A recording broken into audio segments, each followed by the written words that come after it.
Hello, everyone. Welcome to Illinois Talks Esports. My name is Asim, and I'm joined with Isaiah, Juan, and Isaac. And today we're just going to be talking about a lot of general esports stuff. Um, in future shows, it'll be very specific to different games, different topics. But for this first show, we're just going to start off very broad. Now, before we get to our main topics, we do have a couple of events coming up. So I'm gonna, hand it over to Isaiah, who will go ahead and, let everyone know what's going on there. Yeah. So for those seeing my face for the first time, I'm Coach Pip or Isaiah Perez. I'm Illinois Tech's first full-time hire for esports. So a lot of esports happenings are going to be running through me. So we'll get to know me a little bit later, but we are doing a tech expo on October 25th. That's next Tuesday. Uh, and for that, we're partnering with Microsoft, Verizon, and Stride Esports to bring some activations onto our campus. The morning of Tuesday, the 25th, will be for high schoolers. We have about 200 high schoolers coming in to do a career panel with Microsoft, learn some tech skills, learn some hard skills, and laser cutting through CNC machines for our idea shop at Kaplan and stuff like that. And then we're gonna have some game activations for them with Stride Esports. We have an alumni, Abhi Singh. Oh, yeah, I think that's his last name. My apologies, Abhi, if I just butchered you. But that he works at Stride Esports now. Pretty good connection for us. They're bringing some consoles for us to game on and some programming for the high schoolers and some prizing. So if you're interested in playing chess, teamfight tactics, Smash Brothers, or open gaming at all in the arena, sorry, not sorry, it's going to be closed to the public and only people for this event can go in on Tuesday. But we'll have $25 gift cards. We'll have some tournaments for Smash. It'll be the bee's knees, as the boomers call it. Um, but yeah, so if you're not there, you are a L7 weenie. You're a Oh, square. that one's tough. Well, I guess since I did talk, I should probably just roll right into my intro. My name's Isaac, also known as Suzu. Or if you hear Jeremy or somebody call me Bomi, that's also me. I'm the president of the club of IT and also manage the esports arena. So if you ever go to the esports arena, you probably see me there at literally all times of day. Except right Uh, now because you have COVID. yeah, except now, yep. And that's why my camera looks like absolute dog water compared to these other guys. I'm using a laptop, unfortunately, and I gotta hold my potato in my hand. But yeah, so that's me. I play a lot of FPS, Apex Legends, new game, Super People. Oh, I played a little bit of Overwatch 2 here and there, and yeah, I'm mainly like an FPS guy. So that's me. Hey everyone, my name is Juan or Pirate. I'm really good at getting mad over video games. Number one trait. Play lacrosse, so I have that traditional sports background. And I just kind of range between all the games. Like I kind of dabbled in all of them. Just kind of grew up playing a lot of games and enjoyed them. Primarily now my home is in the salty spittoon of Valorant ranked. That's And unfortunate. the cesspool that is C-Val right now, but it is okay. Are you tired from just? I saw in the chat that you got ascended to. Is that what you're tired from? Absolute monkey teammates inting down your games. No, I just had a 6 a.m. practice and then a lift and then class and then Isaiah had me putting posters up. Hey, at Yeah. least you didn't have to do the shit I had to do, okay? Nah, yeah, at least I had Daniel there. It was kind of took way less time, I thought. So You For could have a sure. social interaction. I had to sit there and laser cut 150 pop sockets. Hey, that's for the uh, event. Better That's promote. for Better the go to that event. event. I better see you Illinois at the event. Illinois Tech chess, you better be grateful for what I did to you today, man. That's all I gotta say. we were I smurfing in miss football, public. Harrison. Isaiah working two full time jobs. Yeah, for sure. It'd be like Actually, that. MVP. No. Yeah, and then I did introduce my name earlier, but just to give a little bit of background, I am a Illinois Tech alum, graduated I guess 2 years ago now. But I did some coaching for Overwatch, and then my last year I did I did play for the Valorant B team. But now I mostly just follow with a lot of various esports. Don't really play as many video games because I'm living that boomer 9 to 5 life. But it is what it is. But yeah, but I still like to follow esports, and especially with everything going on with Illinois Tech as well. So there I am. Number one. Number one in our hearts. Yeah, Awesome was a pretty good Overwatch coach. That's how we got into we got into like round of 32 for Tespa when Overwatch 1 was huge. A long time ago. I mean, the first year we did really well, and then Yeah. I don't really remember what happened the second year because I think there was just a lot going on with the game back then. But yeah, I mean, first year was pretty good. Second year was decent too. I don't know much of what happened with my third year because I wasn't really a part of it. But yeah, Yeah, for sure. Valorant player, Riot got him. yeah. So, speaking about Right, got him. Overwatch, what about that Overwatch 2 game? That totally new, rehashed, definitely not copy paste version of Overwatch 1. I want to hear from someone who went 7-2, got placed bronze 5, and all of his places. That's so fucking rough. Bro, not only was I placed bronze 5, I was placed bronze 5 and then promoted to bronze 5 in both DPS and support. So Wait, Apparently- you skipped all the ranks and came back to bronze 5. yeah, man, I went from fucking bottom 5 to top 500 to bottom bronze 5 again. Dude, that's absolutely atrocious. Apparently that was Yeah. a bug with the original Overwatch. Like you could go back all the way, reset if you got high enough. But Yeah, value overflow. They just reintroduced that bug. But regardless, I guess we should get people's overall thoughts on the game. I don't know, Isaac, you wanna start off? Yeah. So Overwatch 2 it's a good game. I want to say it's a good game. I really do. However, the people that played Overwatch 1 have not changed. When you hit like Plat and Diamond, the people there are the same people, and they're the same people that will call you very mean words, throw games. That's an understatement. Yeah, it is an understatement. It's like a Call of Duty lobby every lobby, but They don't start talking until like you die. It's fine. yeah. And they're always the people that put comms in that like are just absolutely unnecessary, and it's just so bad. I don't know. I want to like the game, right? I want to like the game. I want to give it a shot, but there's just so many better games coming out. I mean, I even said this in our GBM. Go to the GBM, next GBM. Nah, in our GBM, I said that Overwatch, I kind of called it that Overwatch is going to get overshadowed by COD. It's coming out in the same month.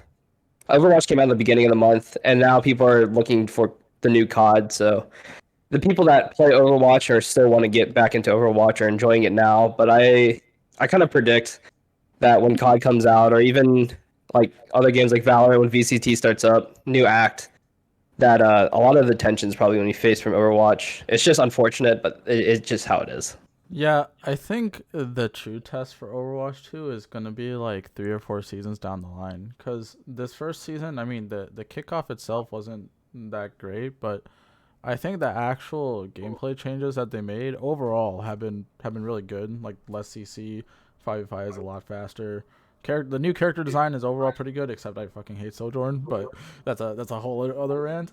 But You don't like the right click skill button? I love getting find one it shot so after a Doctor player just farms a tank. I love getting one. I can't believe it. I can't believe they can just farm a shield and then just one shot your supports. Yeah. What's that one about? And then they can't shoot you because you're in the air bunny hopping.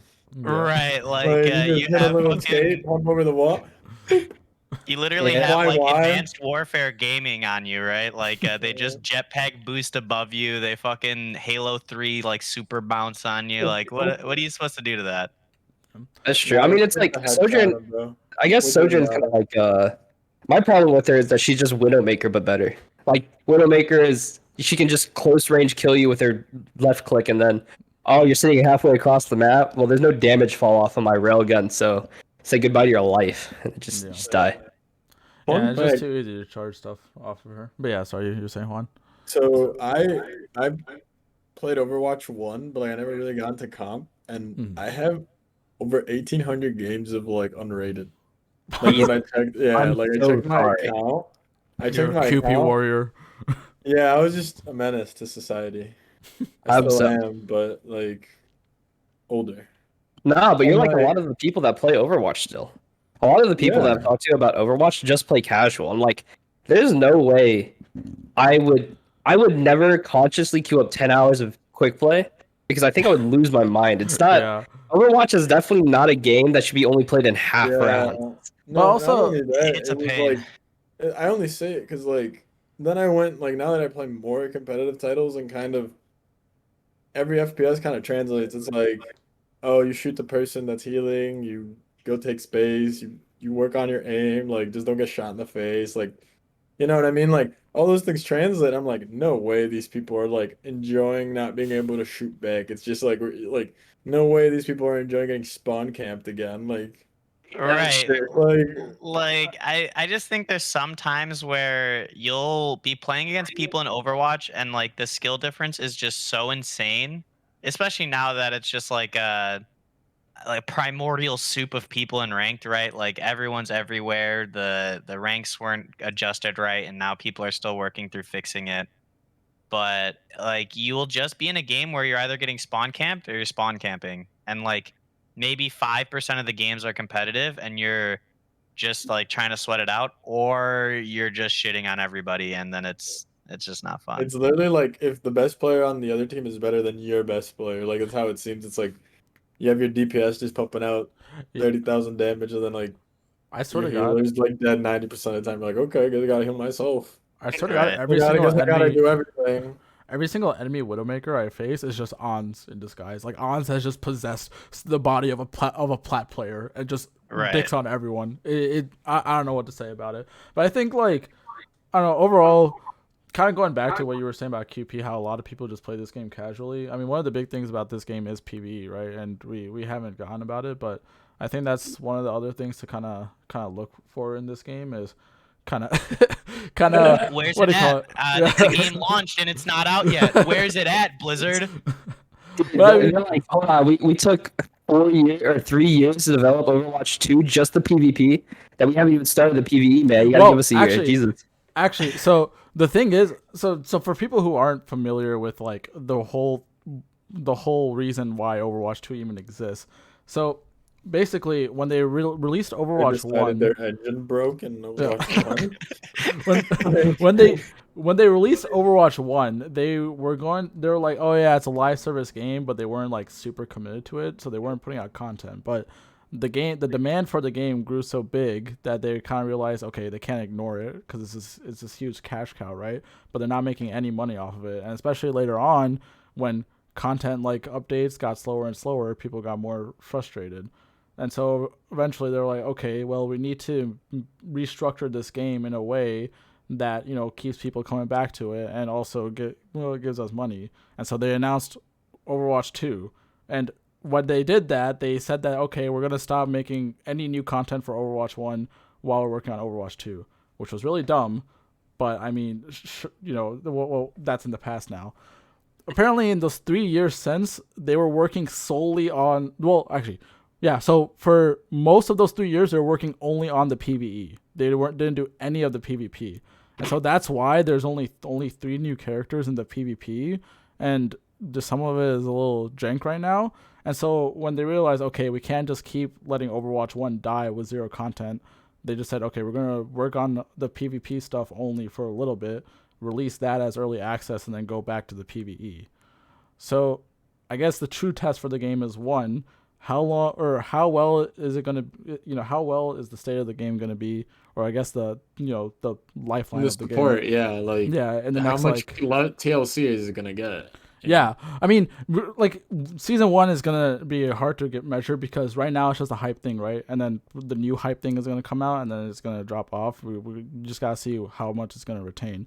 So I would say like maybe the next 3 seasons is like very critical of a timeline, and then after that, the PVE could be pretty big because a lot of people really like Overwatch for like the characters more than anything. Like they don't even care about Yeah. competitive. And Did, I mean, you can probably get a lot of people into the PvE from that because you wouldn't just need to play QP or comp. But I Yeah. guess And sorry, go ahead. And I didn't really interrupt you, but like, did they decide to do PvE just because like all those Halloween events, just people just kept like, oh, I like playing 4v4 against bots. Yeah. Like, I I actually think I so. Yeah. love just playing horde shooters against impossible odds. And it's like, okay, gee, thanks. I think they did. I remember was it Junkenstein's Revenge? That Yeah, I one was think a that's the huge hit. one. So That one, Junkenstein's. Sorry, go ahead. that's like the next Halloween event, right? It's I'm, Junkenstein's wife or some shit. It's they like always a do something with Junkrat, I feel. Yeah. Like, it's never like Because it's I like mean a new that character. was the cash cow for him, right? Like everyone loved playing that one. They would bring it back for like every legacy event. It would come out every Halloween. But it's, I mean, I definitely understand the horde shooter mentality of like I want to monotonously run my head at this until I can beat the 10% odds, 5% odds, right? Like I was a big like Yeah. Nazi zombies guy, right? Like I guess we can't call it that anymore. I guess it's just called World at zombies. War, COD yeah. Yeah. Zombies. Oh COD yeah, Zombies. COD zombies. World at War zombies. Yeah, that was my shit, right? Starting back at World at War, and I would literally buy the Call of Duty games just to play zombies on them. Same. Like I would, Did you do all the Easter eggs and stuff? Like, were you big into the Easter eggs? yeah, but I'm like shit at the game. So like I would, Yeah, me and my the boys would Easter eggs try to are run hard. it. They were so easy and they were so cool, and then you needed to like get a PhD in how to figure out an Easter egg, or you have Mr. Ruffle Waffles here on your fucking second monitor to try to run it, right? And it's like a 7-hour tutorial, and like you're looking for a pixel. Like it's like it will spawn Right. here. It's gonna spawn here if you see the light. If the mystery box doesn't give you a ray gun, Yeah. the main character is gonna say this voice line. If you're not paying attention to it and you forget round 5, you might as well just never play the game again because you're not gonna get it. Right. And I'm like, okay, thank you. Okay. Right. Thank you, So I Trevor. see the draw, right, for PvE, and I think it'll give some life to this game if it can come out in a reasonable time where it's still relevant, right? And I So think that's Yeah. going to be the biggest issue with it is when are we going to get it? So- Like it, I think they're aiming for mid or early 2023. But No way. one of the one of the main concerns is that You're they gonna release so, the Q1. yeah, original well Like okay, financially, or One- like why? What's the maybe like, well one of the main concerns that originally the PvE was supposed to be like one big release and then they would add more and more over time, right? But apparently what they're doing now is that for each like competitive season there's going to be an episode of PvE, which does so not they're going seem like good. this, they're going like the save the world approach for Fortnite.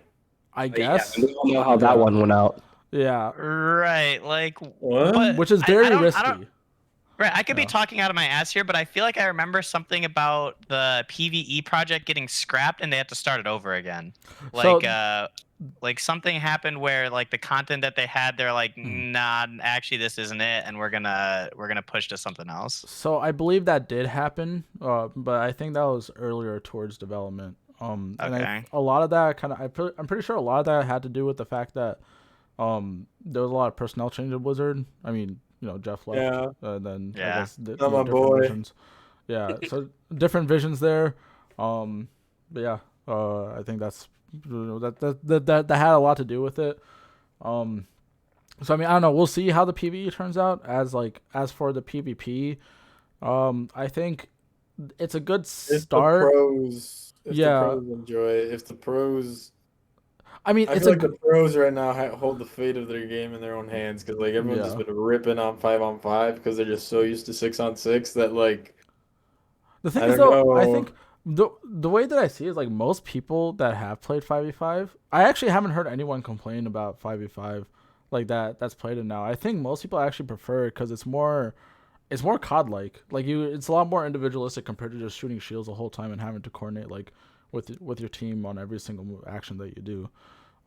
But isn't that like the drive of every like competitive players like that like teamwork that like yeah, but at some point, knowing those things that shift like the team Yeah. fight, I guess. But like now it's like, oh, you just I think like, you have this really good player exploit everyone else's weakness.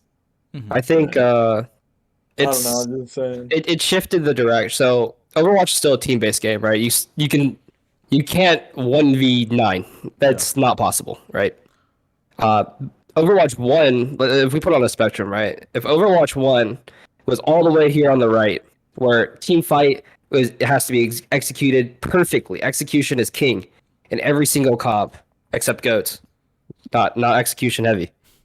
But Red Go. executing dive, executing death ball, right? That's all the way on the right. That's Overwatch 1. Overwatch 2 with the 5v5, they got rid of a tank. So the effective HP of everybody is now down because you don't have another 600 HP target to shoot at. They And shifted also- it a little bit to the left where like individual skill is much more displayed, Yeah. especially the DPS role and the tank role. But it's still a team-based game at the end of the day. So you can get as many picks as you want. You can make it a 3v5 if you wanted, but you still have the chance of losing. The issue with Overwatch 1 is that at one point it became so teamwork oriented that it started losing its FPS identity, and that became like that. The peak of that was during Double Shield, right, where most of the time you weren't even like shooting enemies, you were just shooting a shield, Breaking a then shield. shooting a second shield, and then shooting an immortality field, and then shooting a May wall. So like you're shooting 4 different things before you're shooting an actual person. So with 5v5 with a one less tank and less shielding overall too, because they got rid of shields on Orisa, that doesn't really exist anymore. Do you think the 5v5 change has anything to do with like esports in general, like competitive leagues, like having I think one so. less person on the roster, one less sub Yeah. on the roster, I mean, potentially making 'cause- pro play harder to get to, right? Like where that like skill disparity to get that tank spot is like night and day, I guess, instead of being like, oh, you're just you have a second role as a tank, Mhm. you know? So I I mean- think what they did, they made it 5v5 mainly because a lot of games nowadays, you can see in a lot of games are transitioning to threes actually. Apex, you have Apex, you have COD Warzone. Warzone can be played in squads or trios. A lot of people I see play in trios. Even like Super People, what just came out, they tried trios, but a lot of games are now leaning towards the standard fives like League. Yeah. Then you have trios like Apex. Then you have duos like Warzone and like PUBG. Yeah. And then you have like solo type games like Warzone, and which identically falls under fours. Getting 5 of your friends to play Overwatch 1 was really hard because a lot of 5 people friends. don't. I'm sorry to say, but some Oh, Overwatch no. people don't have 5 friends. It's very hard to do that. That's that joke. But also it's Sorry, no. it's interesting too because I remember the year. About that, like Apex. Apex was 3 when it came out. You know how like pissed people were that they couldn't play with their 4th friend because there was 3 of them. It was so mad. And now you look at it and it's like, oh, trios are like super easy to get into because I only got 2 friends. Look at me. But Yeah. also, I remember like a year before, whichever COD came out before they announced that Overwatch 2 would be 5v5, and that one also went to 5v5. And I remember, It went from 5v5 to from 4v4. oh, that's what it was. Yeah, Like, yeah, it Cloud went has from always 5 to been played in 4. 4s. It's so, and then they change it up a little bit, and there's a 5-man rot. Yeah, Yeah. No, it's always been 4s. It's like. Yeah, I even could probably get fact checked because they probably changed something in advance. In one of the games, I'm pretty sure where like everyone was scrambling to pick up an extra AR or an extra flex player, but I'm pretty sure like it's Hey, been man, when 4s. COD comes out, we'll talk about that one. yeah. Yeah. But yeah, I'm excited for COD at least. For Overwatch 2, I think my initial excitement has died down. Not only was it kind of just mired by the absolute atrocious release that I had, where the main game was actually waiting in queue with 30,000 people ahead of you. Yeah. I My think that's one of the experience- biggest thing, right? Like that. Yeah, my held it experience back. in ranked has definitely killed my desire to go back. It just reminds me of how they gave the statistics out to everybody, right? You can see your damage, you can see how much damage you mitigated, deaths and whatnot. Now that that's in the game, a lot of people will now divert their attention to stats rather than the context behind it. Prime example is the game that actually just made me quit is I had 10,000 less damage than our farm player, but I had 7 more limbs. So I was getting more picks repeatedly instead of farming damage. And this dude, his duo, comes out off rip, no context, calls me the F word and the N word in the same sentence, and says you're absolute dog water. And I go, Bro, excuse me? I didn't even say anything. My friends real were just like gamer. laughing. I was like, there's no way this man is calling me those words when his duo partner is just farming damage. You can't, there's no way. So it's Sponsor. just the monkey people, and you give them statistics without context will always like try to try to boost their Yeah. ego, right? Yeah, And it's not healthy. I mean, I think- it happens in Valorant too. It's like, oh, you got all these kills. We're like, yeah, you're the last one alive 19 rounds in a row. Of course you're gonna get kills, Yeah. dude. but also I think it's Everyone on the pretty. map baited for you. I feel like that's pretty indicative of just like Overwatch 2 in general because, like, comparing it to Overwatch 1, it did solve a lot of Overwatch 1's problems, but at the same time, it introduced new problems. So it took like, I wouldn't say it like went in the negative direction, but it took like 5 steps forwards and then 3 steps back at the same time. Because like, okay, they got rid of all the CC and they got rid of all the shielding, but now there's just like a lot of one shots that just feel random, right? Like Hanzo Sojourn. You could argue Zen as well, Junkrat too. Like Genji has Yeah, now Genji. nobody contesting Genji. You can't flashbang him. You can't Mei freeze him. You can't Brig stun him. Like there's so much.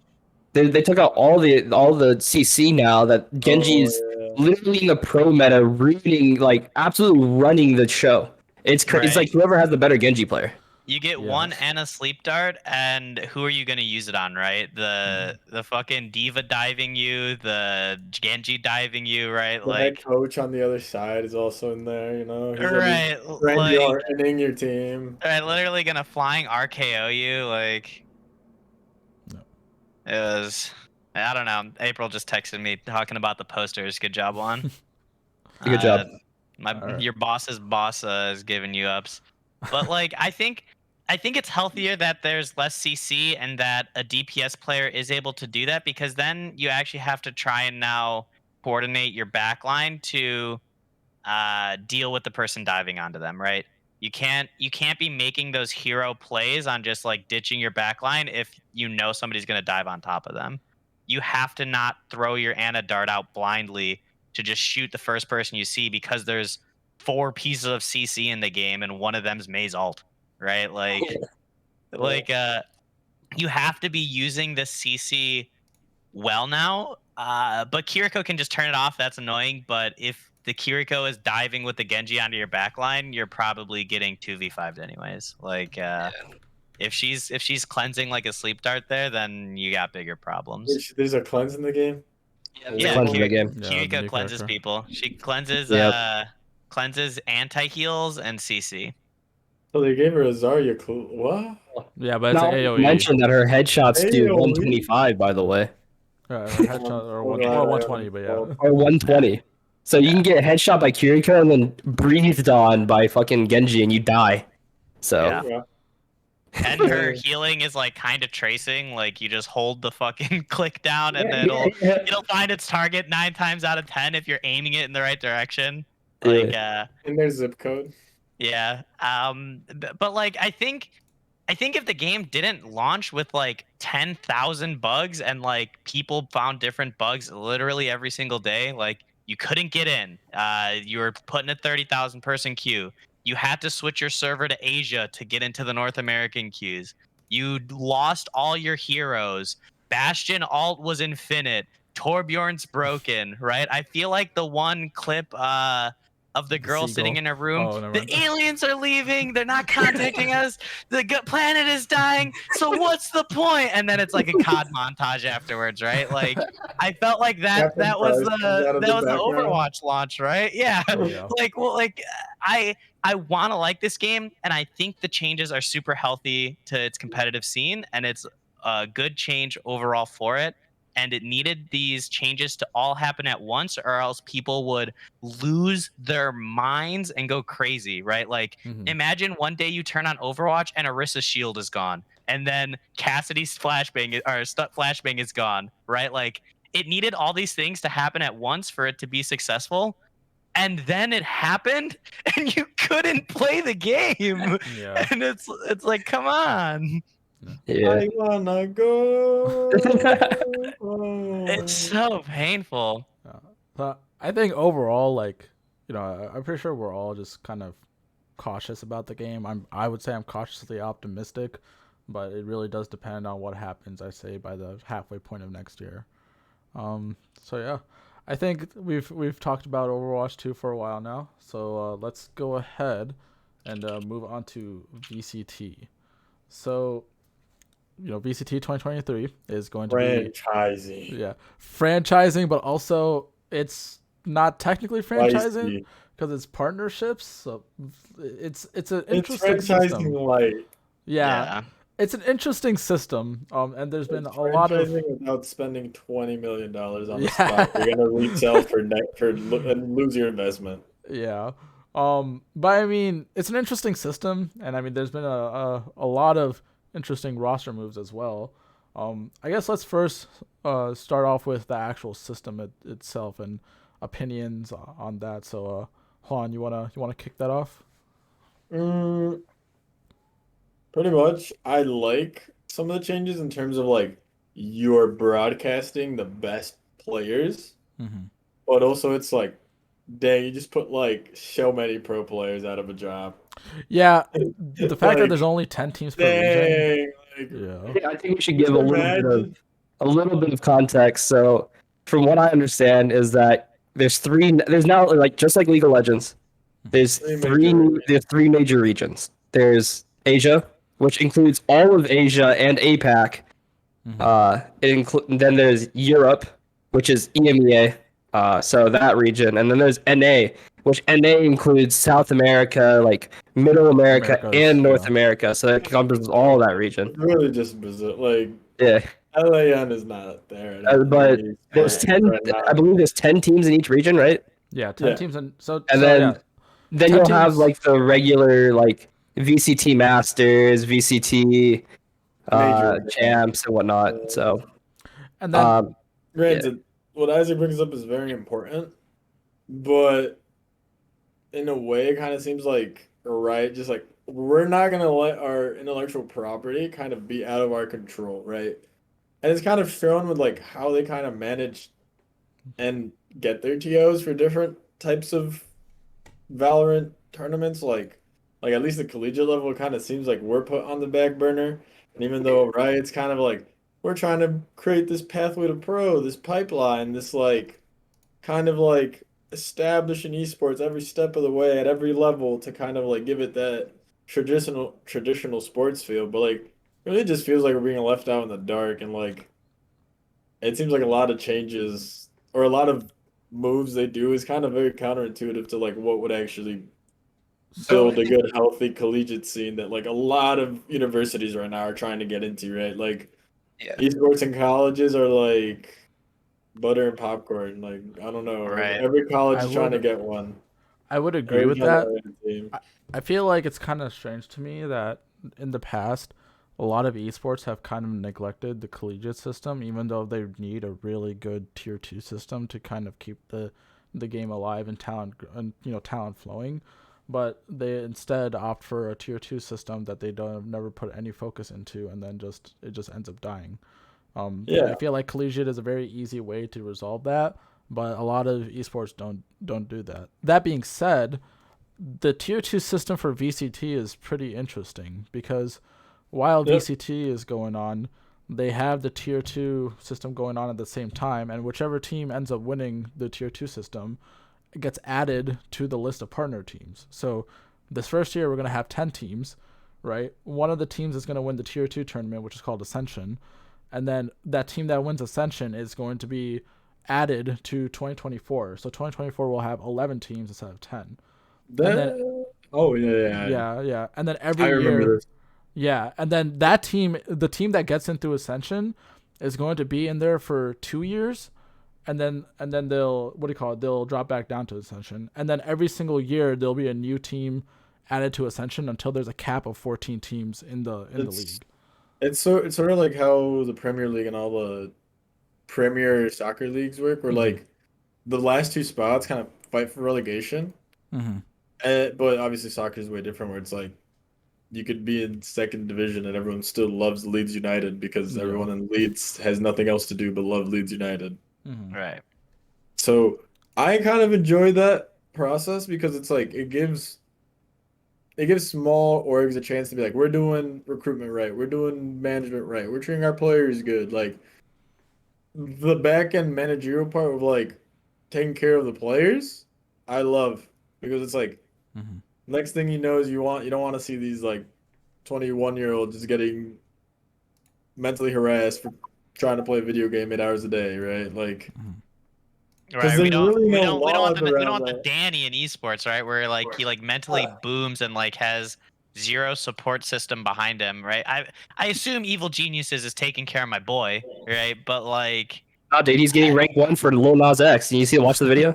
right, like it's just painful to see these young kids go from 17 years old straight to professional play and then they burn out because they Yep. can't deal with 100,000 people talking shit to them every single day they play the Yeah. game. And it's And not then even that. Like they're happy that they're playing pro. They're like, I'm making money out of my hobby. Like I'm making Right. money out of like playing League or Valorant or whatever game. But like the people that pick these kids up, they're like, I want to win because there's a lot of money in the entertainment Right. business of it. It's like I want to be what able to brand the next Danny as the next like prodigal AD carry out of NA. Like Right. Danny off the rip was just compared to Sneaky, compared to like all these like retired AD carries that have phenomenal Worlds appearances and just like overall domestic runs. It's like you're really about to put that pressure on a kid who just straight out of solo queue a year and a half in. Like Right. Like our 100 Thieves already has the third sniper brother, right? What's his name? Viper? yeah, That's the kid. He's he's destined for LCS, right? Like imagine nah. he goes out I, on I think I stage. think it's gonna be a bust. I think Like he's gonna have some mental problems. I think he's gonna go on stage for like Golden Guardians or some rebuilding roster, get absolutely slapped around, and then he's gonna mental boom. That or like he's like gonna be some like wash talent in the eyes of other orgs. He's gonna float around a couple teams. He's He gonna might be a find a Darshan. right. He might find a landing spot where like he finds some success, but the success won't be accredited to him. And then it's gonna be the story of what went wrong with Viper, Yeah. right? Like we've been breeding him to play League of Legends since he was like 12 years old, right? Like He's his older literally gonna brother be was like like right? uh, Like his older brother was rank 1. He got signed to 100 Thieves next or whatever when he was like 16, 15 years old, like some crazy shit.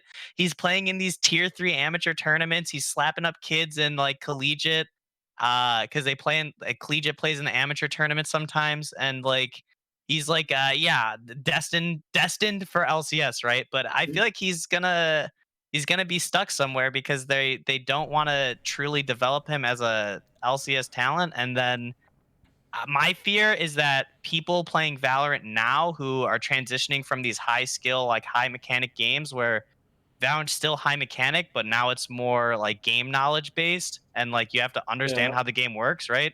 You can click as many heads as you want to, but if you push a site wrong, you instantly lose, right? Like yeah. If now you say those the wrong kids thing. right. Like those kids are gonna come up into a system where they're gonna get drafted onto this tier 2, tier 3 team and not go to college because they have the chance to go to VCT, right? And then they wash out forever and they just fall So off the planet. and I it's not think like it. The best way I can compare it is like going back to like the collegiate scene and the tier 2, tier 3. It's like playing club lacrosse and club hockey. Like those sports are really expensive to play when you're not getting funded by a school to play it Right. or represent a school. It's like you could be a D1 club player, but you're literally playing hockey just because you love the sport. Like you're dropping $1,500 on your gear and then paying for your own tickets. But it's like those people love the sport so much that they don't care. They're like on the ice every day. They're like ready to play every time. They're committed. And those are the people that ultimately drive the scene, drive the sport, Right. drive the esport, drive the game, right? Because like there is no competitive esports if there's not 5,000 people in NA willing to play Valorant ranked, man. so. Like, you I know what I mean? It's like that's always been like a big concern and I like have to head out 'cause I had a hard cutoff already, but oh, okay, you guys are no worries. definitely continue this conversation. All right. Even though I just made a point and left. I'll see you Sure. guys. You better not ruin the stream assets. Oh, it's doomed. It's gonna be It- absolutely It scuffed. is doomed. Yeah. It's not scuffed if it's not if it's not an IoT thing if it's not scuffed. So Bro, my just bad. But- mute your mic. Oh, okay, you already left. Oh my god, he already left. What the heck? But Anyways, I hope we get him back. For another But- episode probably. yeah. But I mean, kind of going off of what Juan and Isaiah, you as well, what you were saying, with kind of just what happens to these people after they're done playing pro, right? It's always been weird to me as people that like, I mean, if you talk to a lot of people within the scene, they're like, okay, these pros need to focus on like content creation, right? Which I mean is fair, but not everyone makes it, right? So I think it feels like right now the options, like if you are like a pro in any esport, it's like, okay, well, if I stop doing this for one reason or another, then really I have to rely on my brand. And did I build up that brand? Well, if I tried to and it didn't work out, then what do I have left, right? Right. So I think that happens way too much in esports. Like, how many pros have you heard retire that weren't like top tier? They were kind of just mid-level pros that just ended up falling off the face of the earth, and you don't know what they do at all. And it's not like we're supposed to know what they do, but sometimes you generally would hear like, okay, this person, maybe they went back to school, or maybe this person started working at like a full-time job, but most of the time you just hear nothing, or rather you hear the opposite, like bad stuff happening. Well, I think that's mainly due to probably the recency of esports pros in general. Since a lot of people want to do it as a young age, they don't really have that. How should I say that mindset, right? When you're like a sports player, you have people that's been in that sports for like 50 plus years, like scouters, recruiters, even your manager, being like, "Hey, you probably should like invest that money instead of spending it all." Right. You know, because I mean, look at NALCS, right? Like DFM beat EG, and EG makes one player on EG probably makes more money than the entire collective salary of the entire DFM organization. That's the gap we're talking about. And like EG Vulcan, he probably makes like $2 million on his contract every season.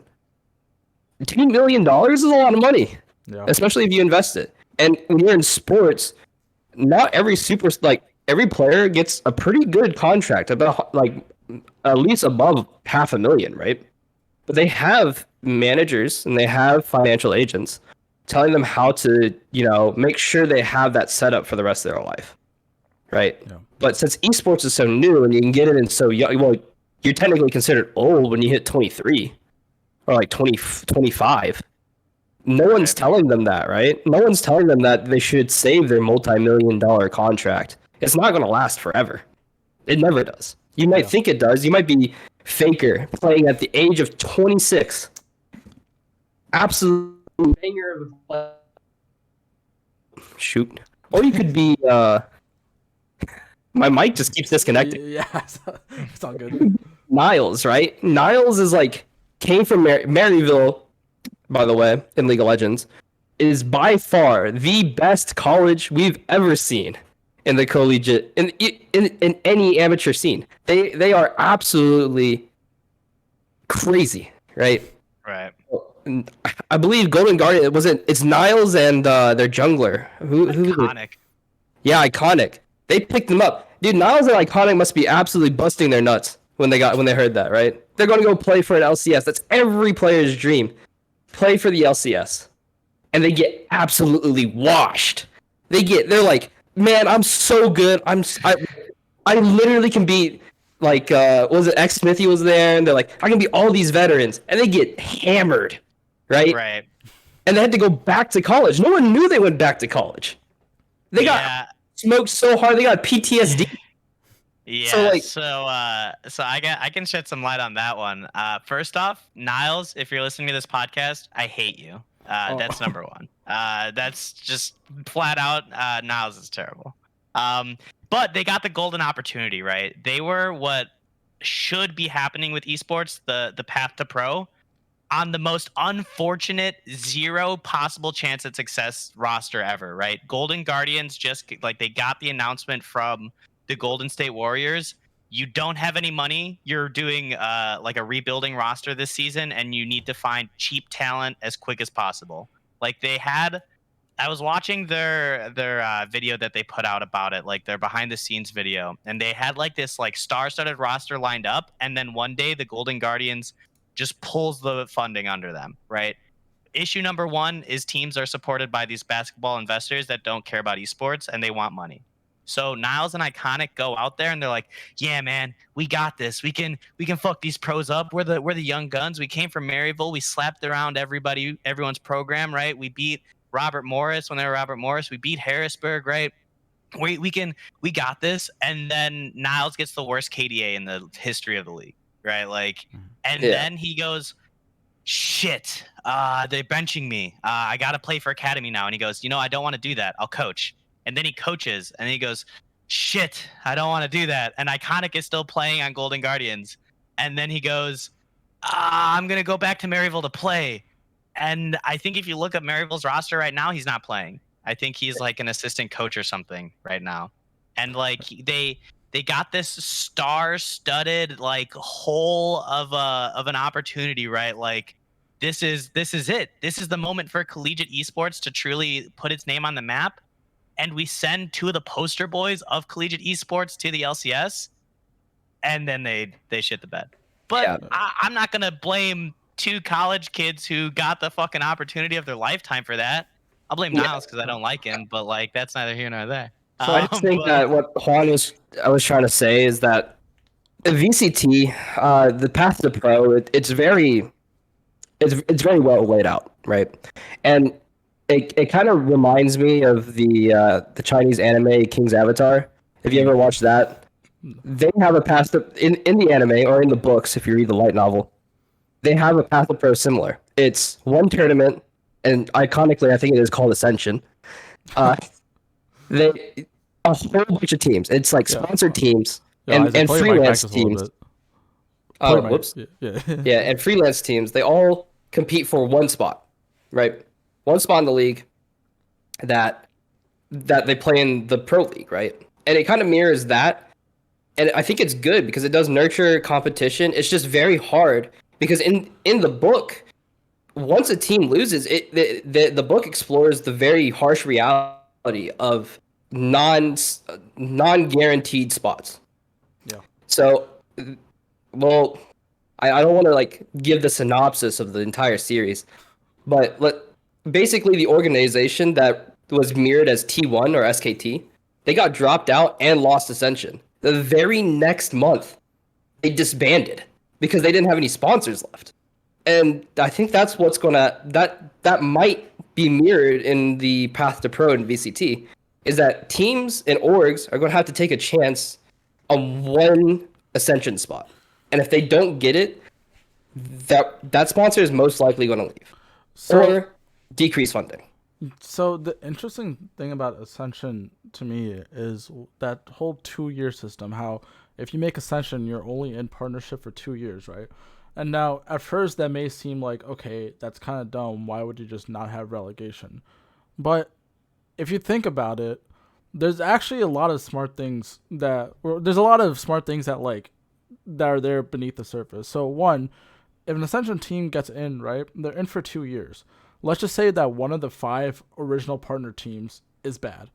That means that after the 2 years, the players that were signed to an Ascension team, they now have the option to go to one of those teams that was bad, that won't ever drop out because they were one of the 5 original partners, and then that team can now raise their whole talent, meaning that you won't have, like you were saying, a Golden Guardian situation where you just have no options, right? This time you do have options. You've seen people improve in Ascension, and any team that joined or any player that joined an Ascension team is not going to sign more than a 2-year contract because they know that they're not going to be in franchising for more than 2 years. So I think that's one of the smart things. The second thing too is kind of what you were talking. So for the Ascension teams, that's also a good thing because then they can farm money from, they can basically build a tier 2 farm and then just get money from their buyouts from selling talent after 2 years. But kind of going back to the sponsor thing, now that part is still a concern because let's just say you don't get in at all, then your sponsors drop. Let's just say you get in for 2 years, then your sponsors are a little wary. But I think those teams still have the opportunity to fall back on the fact that they can just farm tier 2 talent, which may not be as profitable, but it's still a reason to stay invested in the scene because if Valorant itself keeps growing, just being involved in that scene is going to be a big deal in one way or another. Yeah, I think you might be right. It's just that I just have it's very rough for the tier 2. Yeah. Mainly because I kind of speak from experience because I play in tier 2 Apex, or I used to, and my teammate, what my teammate's salary per month was in tier 2? It was $300 a month. Okay. $300 a month to play against fucking TSM. Team Liquid. I'm being paid. I can go to like McDonald's and work for 4 hours and get paid that much. Yeah. Or not 4 hours, but like you know what I mean, right? Right. Playing in tier 2 for a monthly stipend of $300 or not even livable wages is it's not something that, well, as a grown, not even as a grown adult, as a college student, it's very hard to justify it, right? Yeah. I mean, I guess I'm just not the professional gamer type. I guess not anymore, because I used to love it. And I was like, dang, I get to go in E series and play against all these pros. That's sick. And then I realized like, oh shoot, I have a ECE exam the next day. Right, So and it's like like, that's oh, the man. biggest woe with college esports is we want to give these players a fallback plan because you won't be a professional player forever. You're not fucking Tom Brady. You're not playing this game until you're 45 years old. I hate to Yeah. break it to you, especially in a turnover like esports. Like you need to be building your brand if you want some sort of longevity, and good collegiate programs help you do that, right? Like Maryville, Redbird Esports at ISU, Harrisburg, like these players are starting to do some brand awareness training and they're forcing them to stream, they're forcing them to have clean socials, right? Like sometimes you get some flies that just won't do it, right? And like they never stream. Like I think I see Disconnector from Redbird Esports stream like once every 6 months. Tempo streams once every like probably like once a week, so he's pretty good about it. Drew Dozer is Drew Dozer. He has a lot of people who follow him. And it's like you need this fallback plan so that way you're not going to boom out, right? Like you need something and going to college is a good way to get that, right?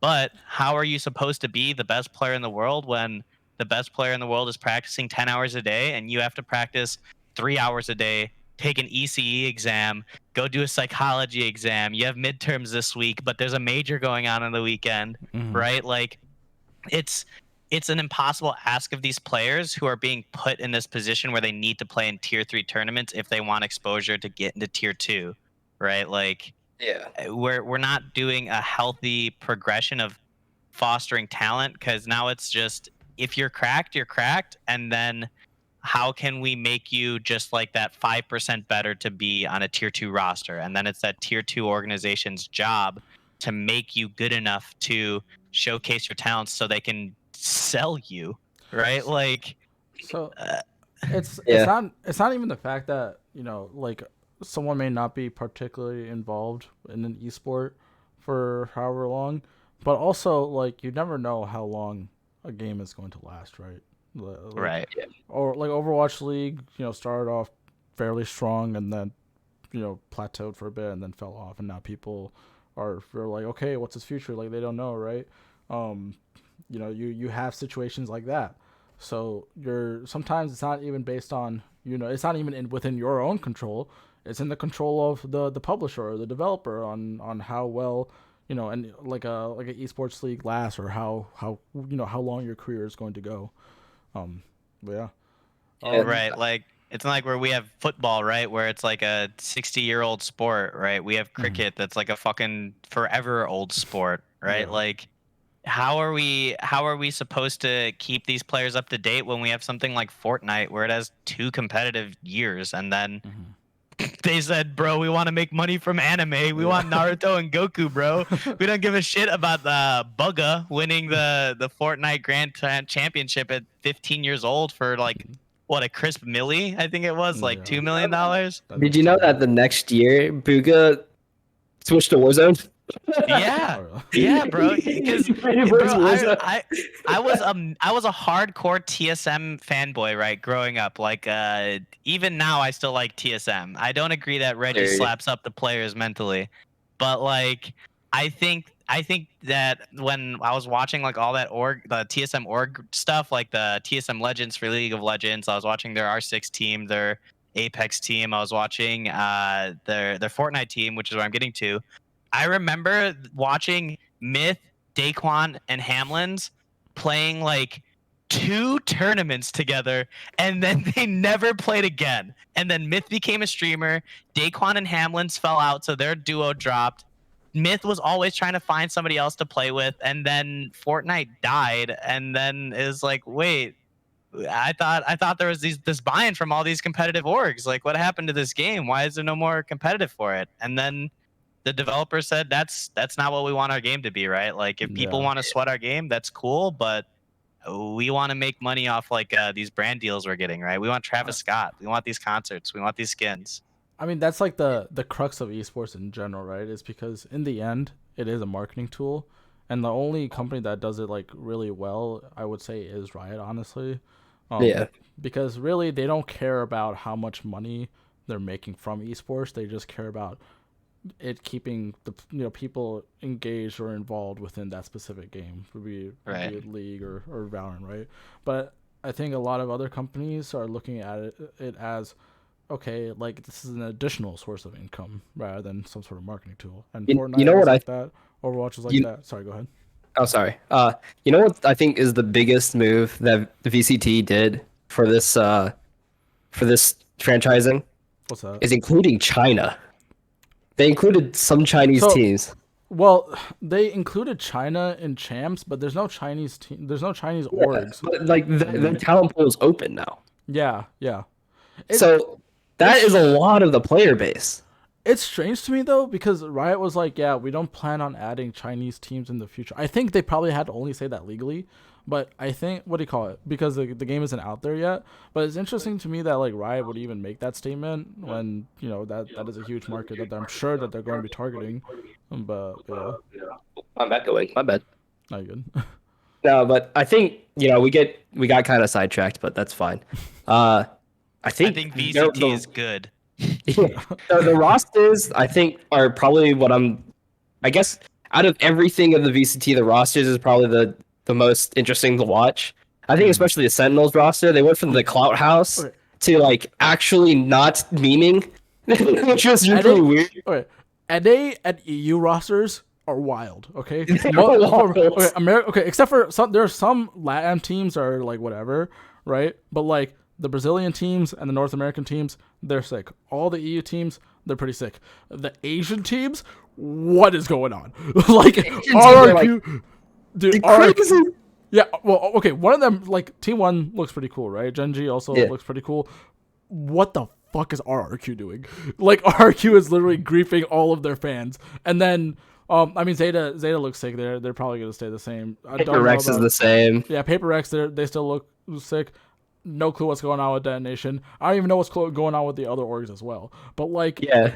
it's just so weird. It's also weird because the talent pool in that region is like, if you want to specialize, or like if one of the teams wants to specialize in a particular region, they don't actually have a huge talent pool. So like if one of the teams wanted to be like Filipino only, the talent Isaac, you're pool echoing isn't again. really. Oh yeah, the talent pool isn't that massive. No, it's not. And really, I think what's going to happen is what we have back then. It's going to be Korea, it's going to be Japan, and there's going to be APEC, right? That's literally the only three, because Asia has not historically been known for their tack shooters. They are a very huge movement shooter region. That's why they're really good at Overwatch.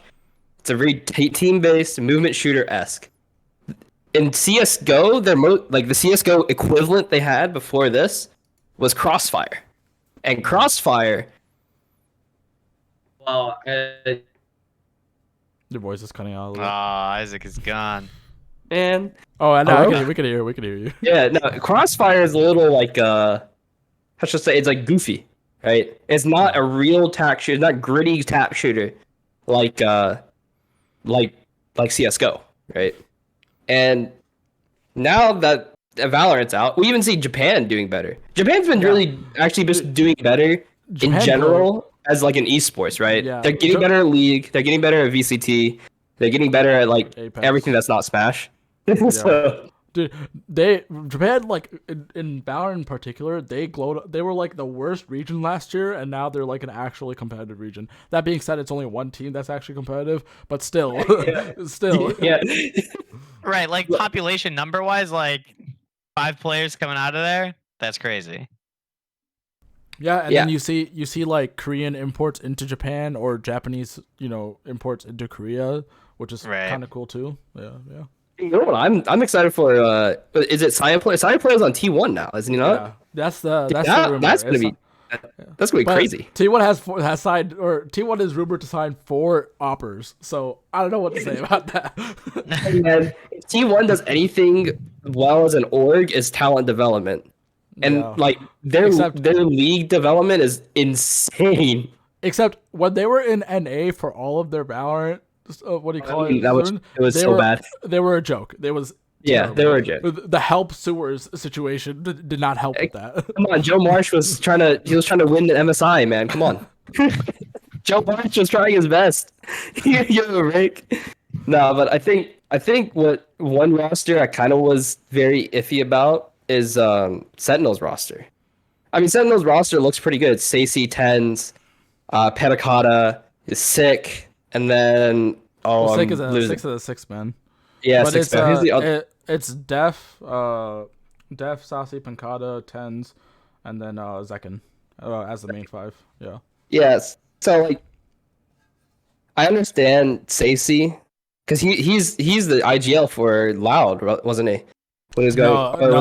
Sadak was, but he Oh, was okay. he was kind of like secondary IGL. Yeah. So he So was a lot of mid-round. they wanted to move away from Shazam IGL because obviously they dropped him. I just don't really understand how they're all going to mesh.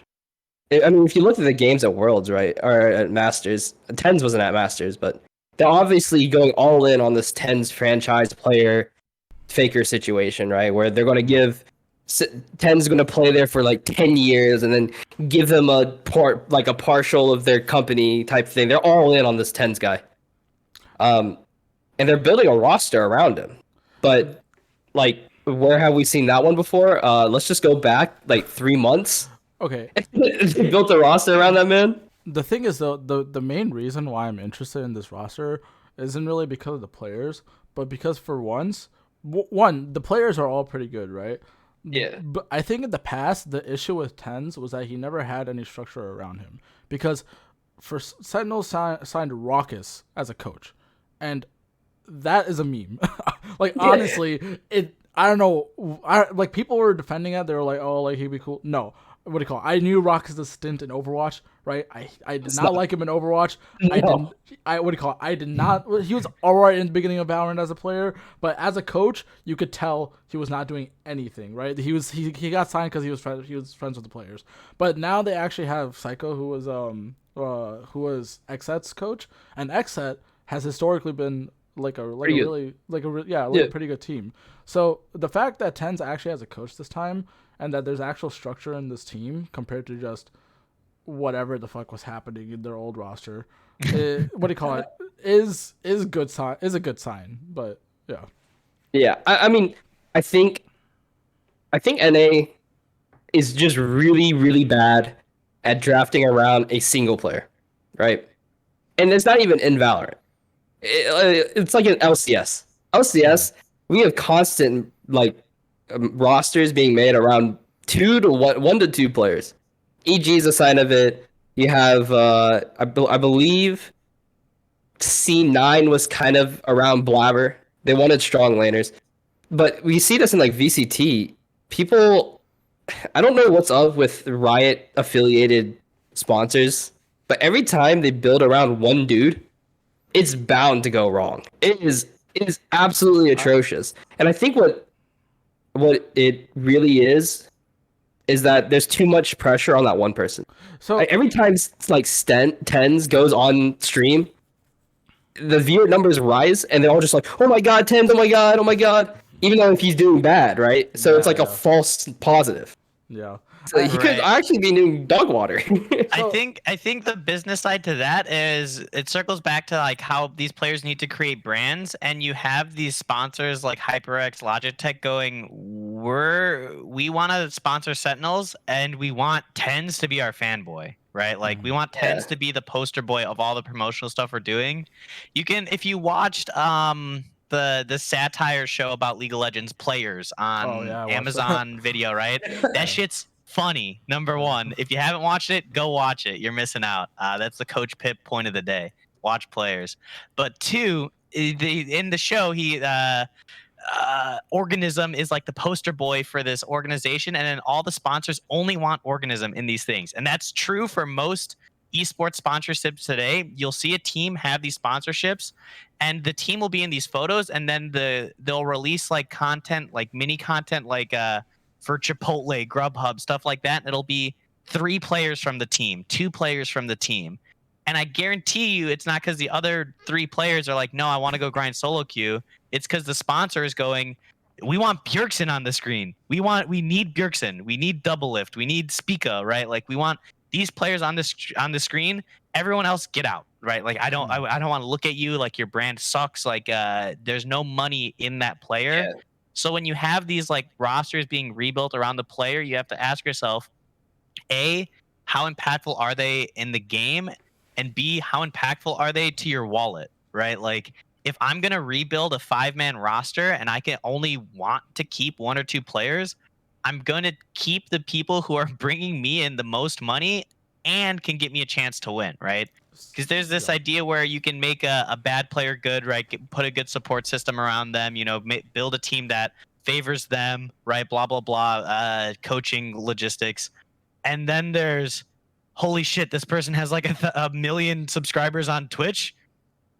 Easy clap, right? Like the Sentinels approach. Right, right. Like, there's a reason Shroud played in that tournament, right? There's a reason why they have. There's a reason why the boys were playing on that Sentinels roster, right? Because Sentinels knew that their VCT spot was damn near locked, right? Yeah. Like as locked as G2 until he Andrew Tated himself, right? Until Carlos literally threw his organization away, right? Yeah. Like dumbass move, right? They were that locked in, right? So it's like, well, let's have fun, right? Let's get as much publicity as we can going into this next phase of Valorant to make sure that we can ensure that we have a fan base, we have sponsorships, we have everything going for us, and if we do good, we're going to the moon, baby. Dogecoin. If we do bad, our brand is insane, right? People have all our merch. We're like the 100 Thieves of fucking Valorant right now, right? So, Yeah, for sure.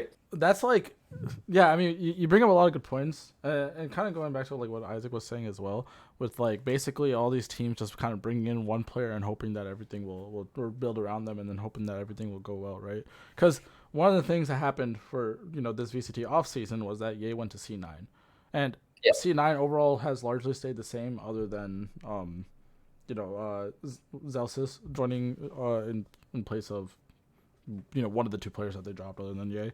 But to me, that roster is interesting because people are calling it a super team, but I don't know if I would. I don't know. Like, to me, when Ye joined Optic originally, back when they were NB, the good thing about that was that team was already good, but they needed just one small. They needed a little more firepower to take them to the next level, and then they got a lot more firepower in Ye. But this roster doesn't really give me the same vibe, because it's not like C9 was good when they had Zeta, and then when they got Curry, they were bad. and that just makes me concerned about the fact that does this roster actually have a lot of longevity when, one, they don't have a Zeta level initiator anymore. I don't. I'm kind of, if Zelsis is good, but he doesn't fit that same role, and they kind of have to shift the roles all over again. And Ye is obviously a crack player, but does he actually fit into this roster? That's like the main concern that I have. And then also, kind of going off of the thing that I was talking about with Optic or Envy, that's what 100 Thieves did, right? 100 Thieves largely kept the roster the same, the roster that was working, but kind of just needed a little extra firepower where they just replaced Will with Cryo, which I think is a great move. I'm a little biased because I'm a 100 Thieves fanboy, but I think that's the way that a lot of rosters should be going, is that they should be looking to look at what works and kind of bolster that. And C9, I would say, is only half doing that. So I think it's really interesting because I think I've been watching, like, I watch Ye, of course, because I have to watch, Masters and Champs. And it's very obvious. I wouldn't say it's obvious, but it's very hard to argue that if Chamber wasn't an agent, right, would we be talking about Ye like we are now? So, yes, because before Chamber was an agent, one, he was still really good on Jet. Before Jet opping was good, he was still really good on Sage, and he was still really good on Breach. So, But, I mean, here comes another question, right? Mhm. Would you put Ye above another rifle, not a non-opera agent, non-opera player?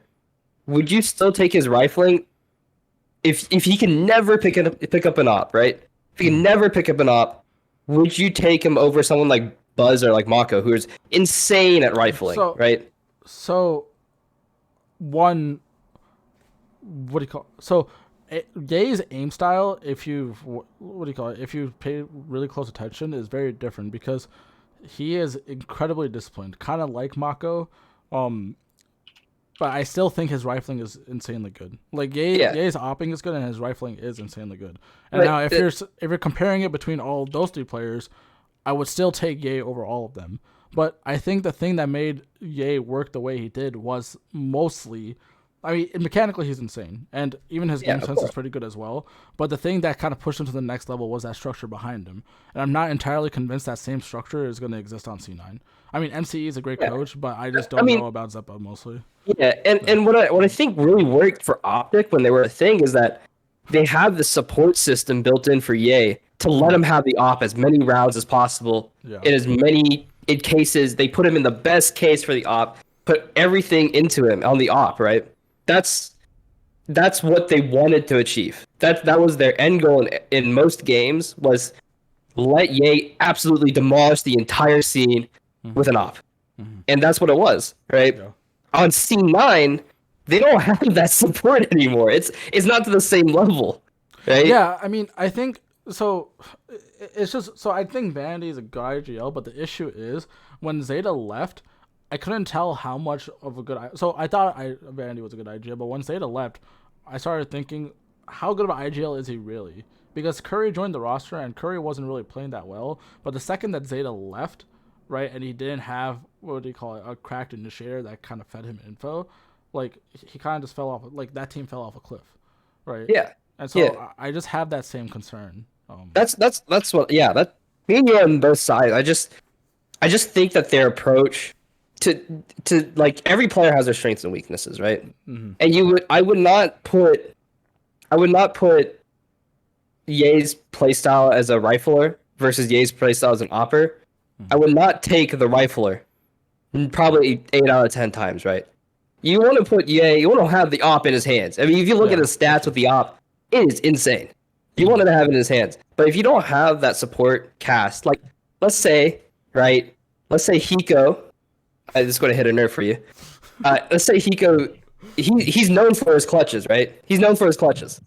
However, on the other side, if he doesn't clutch up, guess what it looks like? It looks like he's baiting. And that's going to be the same duality that I think that Ye is going to have, is that Ye is opping is going to be nuts. But what happens if C9 can't put an op in his hands? He's going to look either pretty good to mediocre. Maybe. I mean, in the past, when, what do you call it?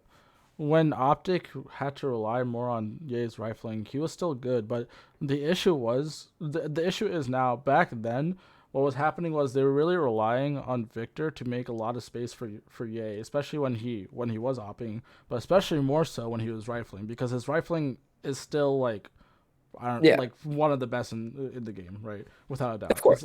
But That's why he's one of the best. yeah. But the issue is now, right? Leaf can probably fulfill that role, but as the structure with around him with Vandy and Zeppa is the main thing I'm concerned about, because I like it's hard to gauge how good of an IGL Vandy is after the whole Zeta incident, right? Because what do you call it? Before, like, he had really good initiators around him to feed him info, and the second he lost that, the team itself just looked lost every single time. Yeah, and I really, it's going to come down basically to C9 as how well they can adjust each individual play style to replicate that success that Ye's had on Optic. And that's where I think a lot of the issues are going to come from, is that everybody has this expectation that Ye coming into C9 is going to perform almost identical what he's going to do in Optic, right? I don't think he. Yeah, I mean, I think honestly there is going to be a drop off, but it's mostly going to be a structure. So Yeah, it's just I think C9 they have the freaking sponsor behind them to hire the necessary people to make it. I mean, their roster's kind of set, but I hope what I'm looking for is like a kind of like a replication. It's like Optic 2.0, I guess, but now there's just Yay. um, and I was excited to see NA being good in esports for once. Finally. But it's going to be interesting seeing all these rosters combined, because there's a lot of like 100T sounds pretty good, especially I mean Cryo being signed to 100T is going to be nuts, and I think it's what they need, and it's kind of like the NBA draft where teams are picking up what they need since all this free talent is around, and it's going to be really interesting to see in every single region. I think that what's going to go happen. So it's going to be a pretty fun opener for VCT. Yeah. Yeah, I don't know anything about Valorant players, by the way. Lucky. Yeah, thank you too for carrying this segment. Y'all went out past tens, and I went shit. I don't know any of these goons. So then, But we did get somebody to host us with one view, and thank you so much. That one view, it means the world to us. Massive. All right, so let's talk about something that you do know then. Well, let's talk about League of Legends, Worlds, LCS. I love League of Legends. We were talking about LCS a little bit beforehand. Let's kind of start off with Worlds, and I do want to kind of dive deeper into LCS itself, because there's a lot going on there this past year. We should first talk about the Rogue versus JDG series. Absolute snooze fest. Yeah. Bro, I'm not gonna lie, If you had to guess, awesome, you guess who won? I watched the match. Yeah, exactly. JDG, yeah. JDG. And if you watched that first game, it was very indicative of how the series was gonna go. I mean, dude, It was the entire like, West is just dunzo, bro. Yeah, right. Like I want to believe. I want to believe that we can get something out of here, right? But it's not gonna happen. I think the culture around this game is it's gone, right? Like people are moving on. Young players don't want to pick up League of Legends. It's such a big learning curve. If you're about that League of Legends life, you're about it right now. If not, you are not a new player. All right? Like it's such a big learning curve to get into. I myself, Coach Pip, the reason I have coach in front of my name is because of League of Legends, right? Because I was playing on club teams and I transitioned into this coaching role and like committed unfortunately a better part of my undergraduate years for sake of my grades, right? Like I dove down in this League of Legends thing and wanted to coach players. I coached people from silver to diamond, like right, we won GG leagues, we did all this cool stuff. And it's like I tell people not to touch this game because it's just so not worth it to get into when you can play a more gratifying game like Valorant, like Rocket League, like Overwatch, like Omega Strikers, like Super People, where you just get this gratification of either it's a new game or it's easier to pick up and I don't need to learn 100,000 interactions that can go awry because a bug occurs and you can't explain the bug because you don't know why. Yeah. Right. I mean, like, if we look at game one, you could really see just the entire draft chasm that happened in game one. Let me pull it up. Well, I should note that they saved pick. Like, I think it's like B4, blue side 4 pick. Renekton, blindside Renekton. Why would you do that? I mean, Bro, there's just this copium with like professional top lane players that Renekton is a good like blind pick champion, which he is. But like they like sack entire drafts because they're like, well, we don't need anybody to play in the top lane. We don't need to think about that if they're going to be on an island. And then they pick Renekton, and then he gets solo killed once or twice in the game, and then he's just a useless champ who needs to figure out how to slice, dice, flash onto a carry to be impactful, right? Like it's like Yeah. every pro team ever, you'll see them pick Renekton, and it'll int, and you're like, dude, why are we still picking this champ? So here's I have the draft pulled up right now, right? Okay. JDG first pick Graves. Very kind of committal pick, right? But Graves is really good. Let me first list out the bans. So JDG banned Caitlyn, Gnar, Maokai, first round banned. And Rogue, surprisingly, actually banned something good, except for their third ban. They banned Sylas and Yumi, the two most broken champions in this, or one of the most broken champions in this patch. And then they banned LeBlanc, which is a counter to Sylas, which is already banned. let's not forget that 100 Thieves decided to not ban Yumi in one of their groups. Yeah, and they lost. Right. Let's not forget So- that. In the response to JDG picking up Graves, they locked in their bot lane. They locked Nami Lucian, which is a standard red side pick. And then Right. JDG, this wasn't even like, it was pretty questionable. They got Gragas, Lulu. So you already have their top lane pick. You know Gragas is going top lane.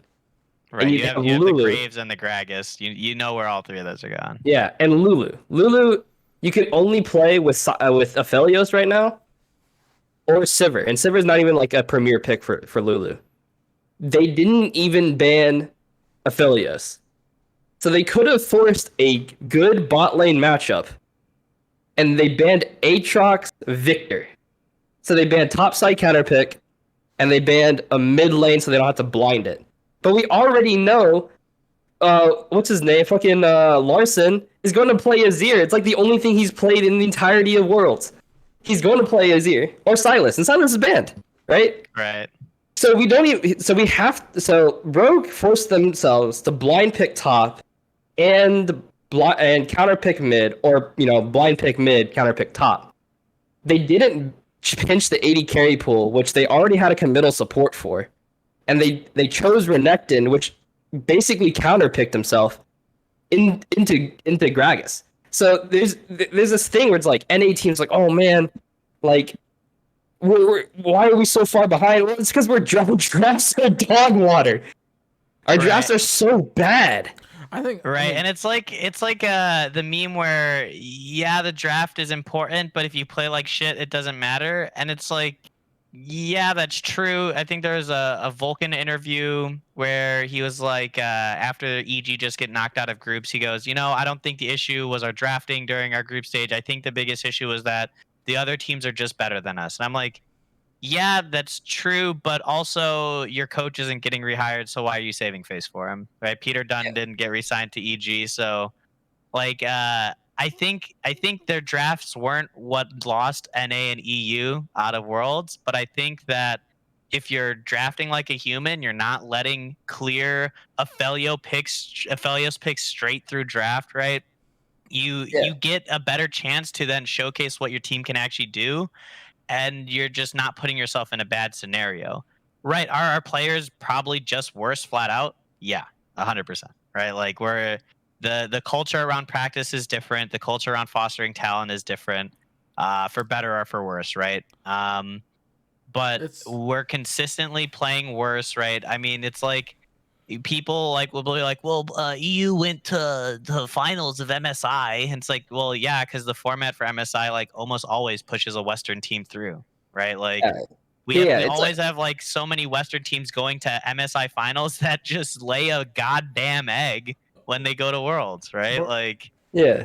also And EU. I just oh god, sorry. I was just gonna say that EU has some semblance of like infrastructure and propping of talent compared to NA, where NA is just recycling the same players over and over for the most part, and then Yeah. also,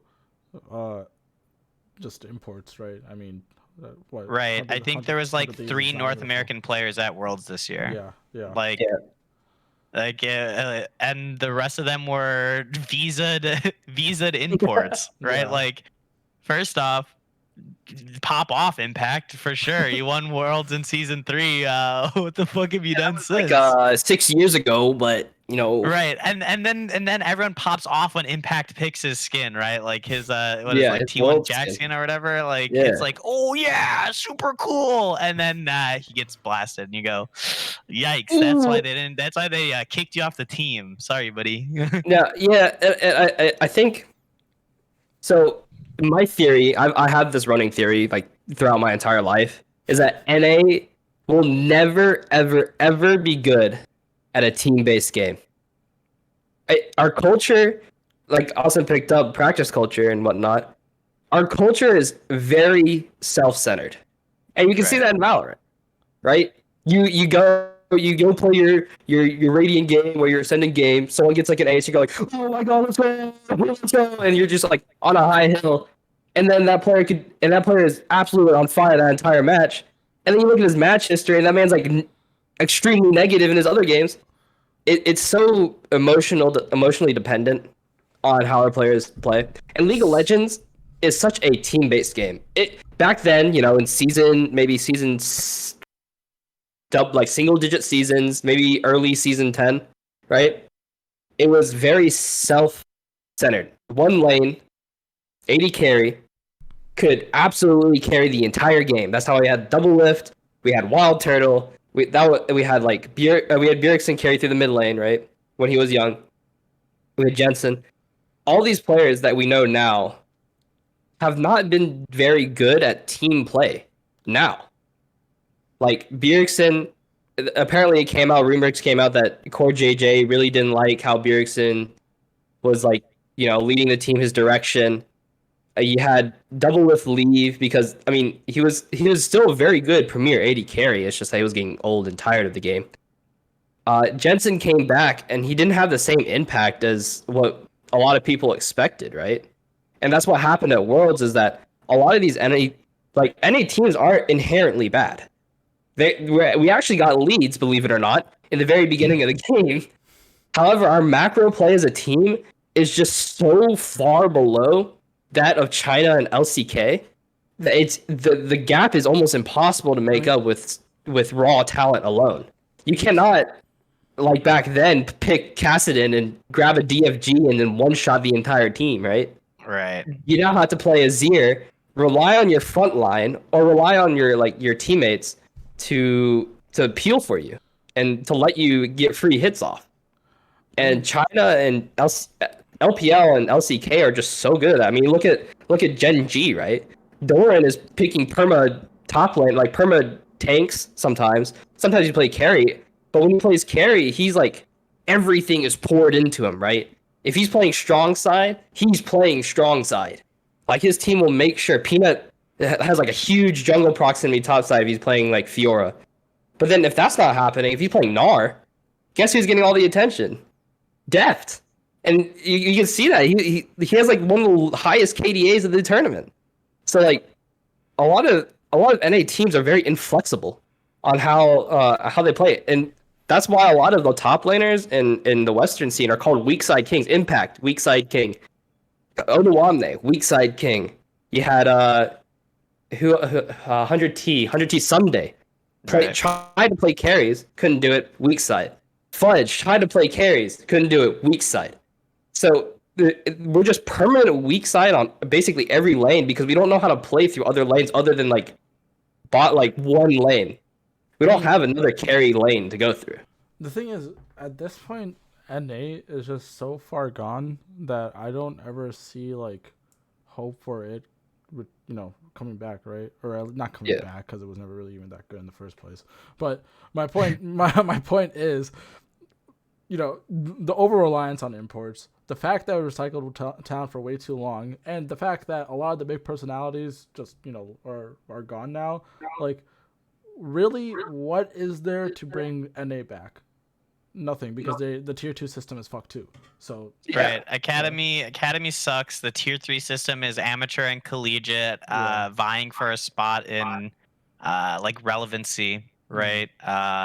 And even then we have all our pro orgs having their tier 3 teams, which sometimes get slapped around by Redbird Esports, Maryville and Harrisburg and Northwood, or they absolutely shit on them the next semester, right? Yeah. Like we're trying to grow talent where the talent pool is diminishing rapidly, and we're trying to grasp at the talent we know is good, which I don't think is a bad thing. But how many iterations of Bjergsen and Jensen in the mid lane do we need to see before we go, maybe there's some other kid who can do this better, right? Like yeah, but I maybe think maybe Drew Dozer can play the same as Bjergsen. I'm not saying he can, right?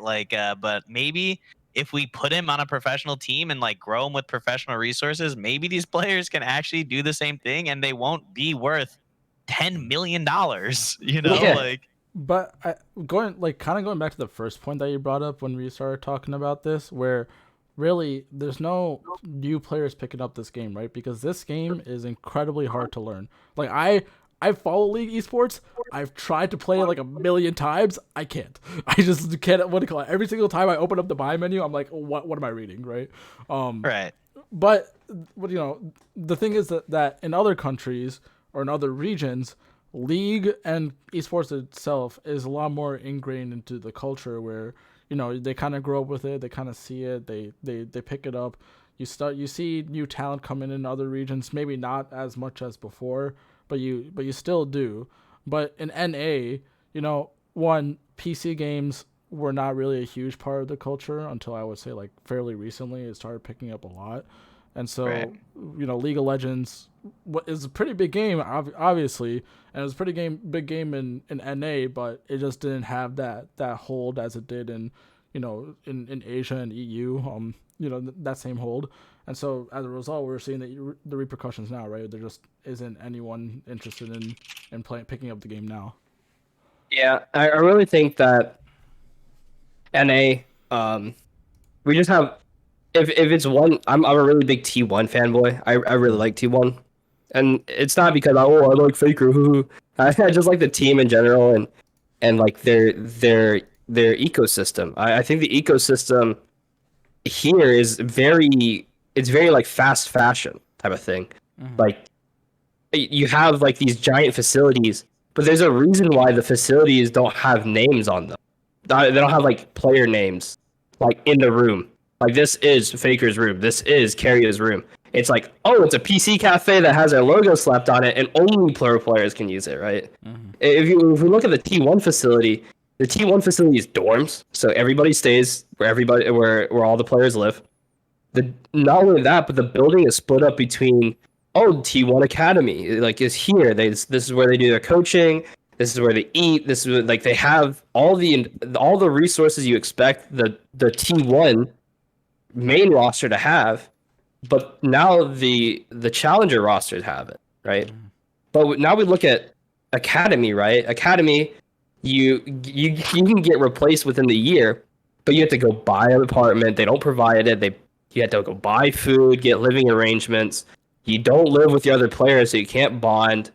A lot of the players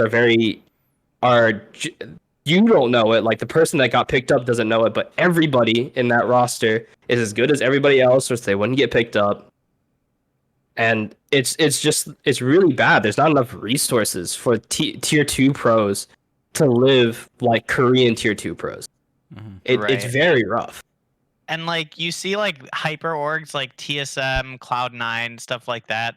They had facilities like that where the academy team and the T1 team lived together, and then you just saw all those pros go, I don't want to I don't want to wake up next to Dyrus, right? Like I want to live in my own house. I want to do my own thing. I want to drive myself around, right? I want to live my own life while also being a pro, which is cool to separate work life balance, right? Like mental health wise, that's good. But like maybe it's not coming out about players in Korea like they just like are completely deteriorated mental health because they play 12 hours a day, they go to sleep with their teammates, right? But like there's got to be something else with it, right? Well, Then other than just like it's better for your mental health so we should do it, right? But like it's w- definitely. Sorry, go ahead. yeah, no, you can go, you can go. I was gonna say it's definitely a cultural thing because generally in Korea they are very focused on delivering like high quality work at any cost, um, and sometimes that does mean at the sake of your mental health, or they quote unquote suck it up. That it's still obviously like harmful overall, but they don't put as much emphasis on it as you would see here. So it's definitely part of a cultural thing, but the issue is like Korea may be on one extreme, but NA is on the exact opposite extreme, right? Where Korea wants to put in the most and NA wants to put in the least and get the most. Right. Yeah. Like Korea, like pros in Korea, it feels like they understand that they are completely expendable, right? Mm-hmm. They have a bad split, you're out, right? We've Mm-hmm. seen it time and time again where T1 will bring in a mid laner to challenge Faker, and now it's Faker's job to absolutely shit on this mid laner, right? Like it is his job to prove that there's no way the sixth man on this roster will be mine, right? Mm-hmm. And then you'll see that mid laner that came to challenge Faker. It was like I remember it 2 or 3 times, like season 5, season like 8 or 9 or something like that. In season 10, they Closer, brought even in. Closer, like this last season, Closer was like that. Now he's on Live Sandbox because Right. did you see the riots? What happened when they benched Faker? People said Right. death threats to fucking T1. That's Right. crazy. Right, and it's like this is your brand player, and you need to challenge him because you need him to be good. But they're putting this precedent of, yo, homeboy, we know your face is outside on that billboard, like downtown. It will not be T1 Faker if you're not performing right now, right? Like with I think it was like Easy Hoon or something was like one of the people who they brought in to challenge him, and Faker got like 35% of the matches played that regular season. They were down into a game 5 scenario, running back the gauntlet in Korea, and then Faker played the rest of the games, and then they won every single one. They went to Worlds and they like went to finals. They lost like Yeah, Samsung Gaming or some shit, and like it's Well, in like 2017, I think, right? yeah, something 2017 they like won. that. They Uh, won in they 2017. they might have Faker might have clutched up and It won was Worlds, but 2016. I remember it wasn't the Samsung white Samsung blue debacle. Samsung That was Galaxy. like Oh, they lost to Samsung Galaxy in the finals. That's right. yeah, because I remember Samsung white, Samsung blue. Blue. They went to Worlds and they like played each other in finals, and I was like, ah, yeah, of course they're gonna win. And then their rosters mixed because they're like $200 million rosters or something. They're trying to Yeah, field. Riot banned sister teams, so Yeah, that's what happened. as they should. Yeah. But like you have to challenge these players in a way that makes them just drastically uncomfortable and fear for their job, right? I think giving players like big contracts that are like 5 years is it makes them too comfortable, right? It's good brand wise because now you know you have this player for 5 years. You have Bjergsen being the poster boy of your team.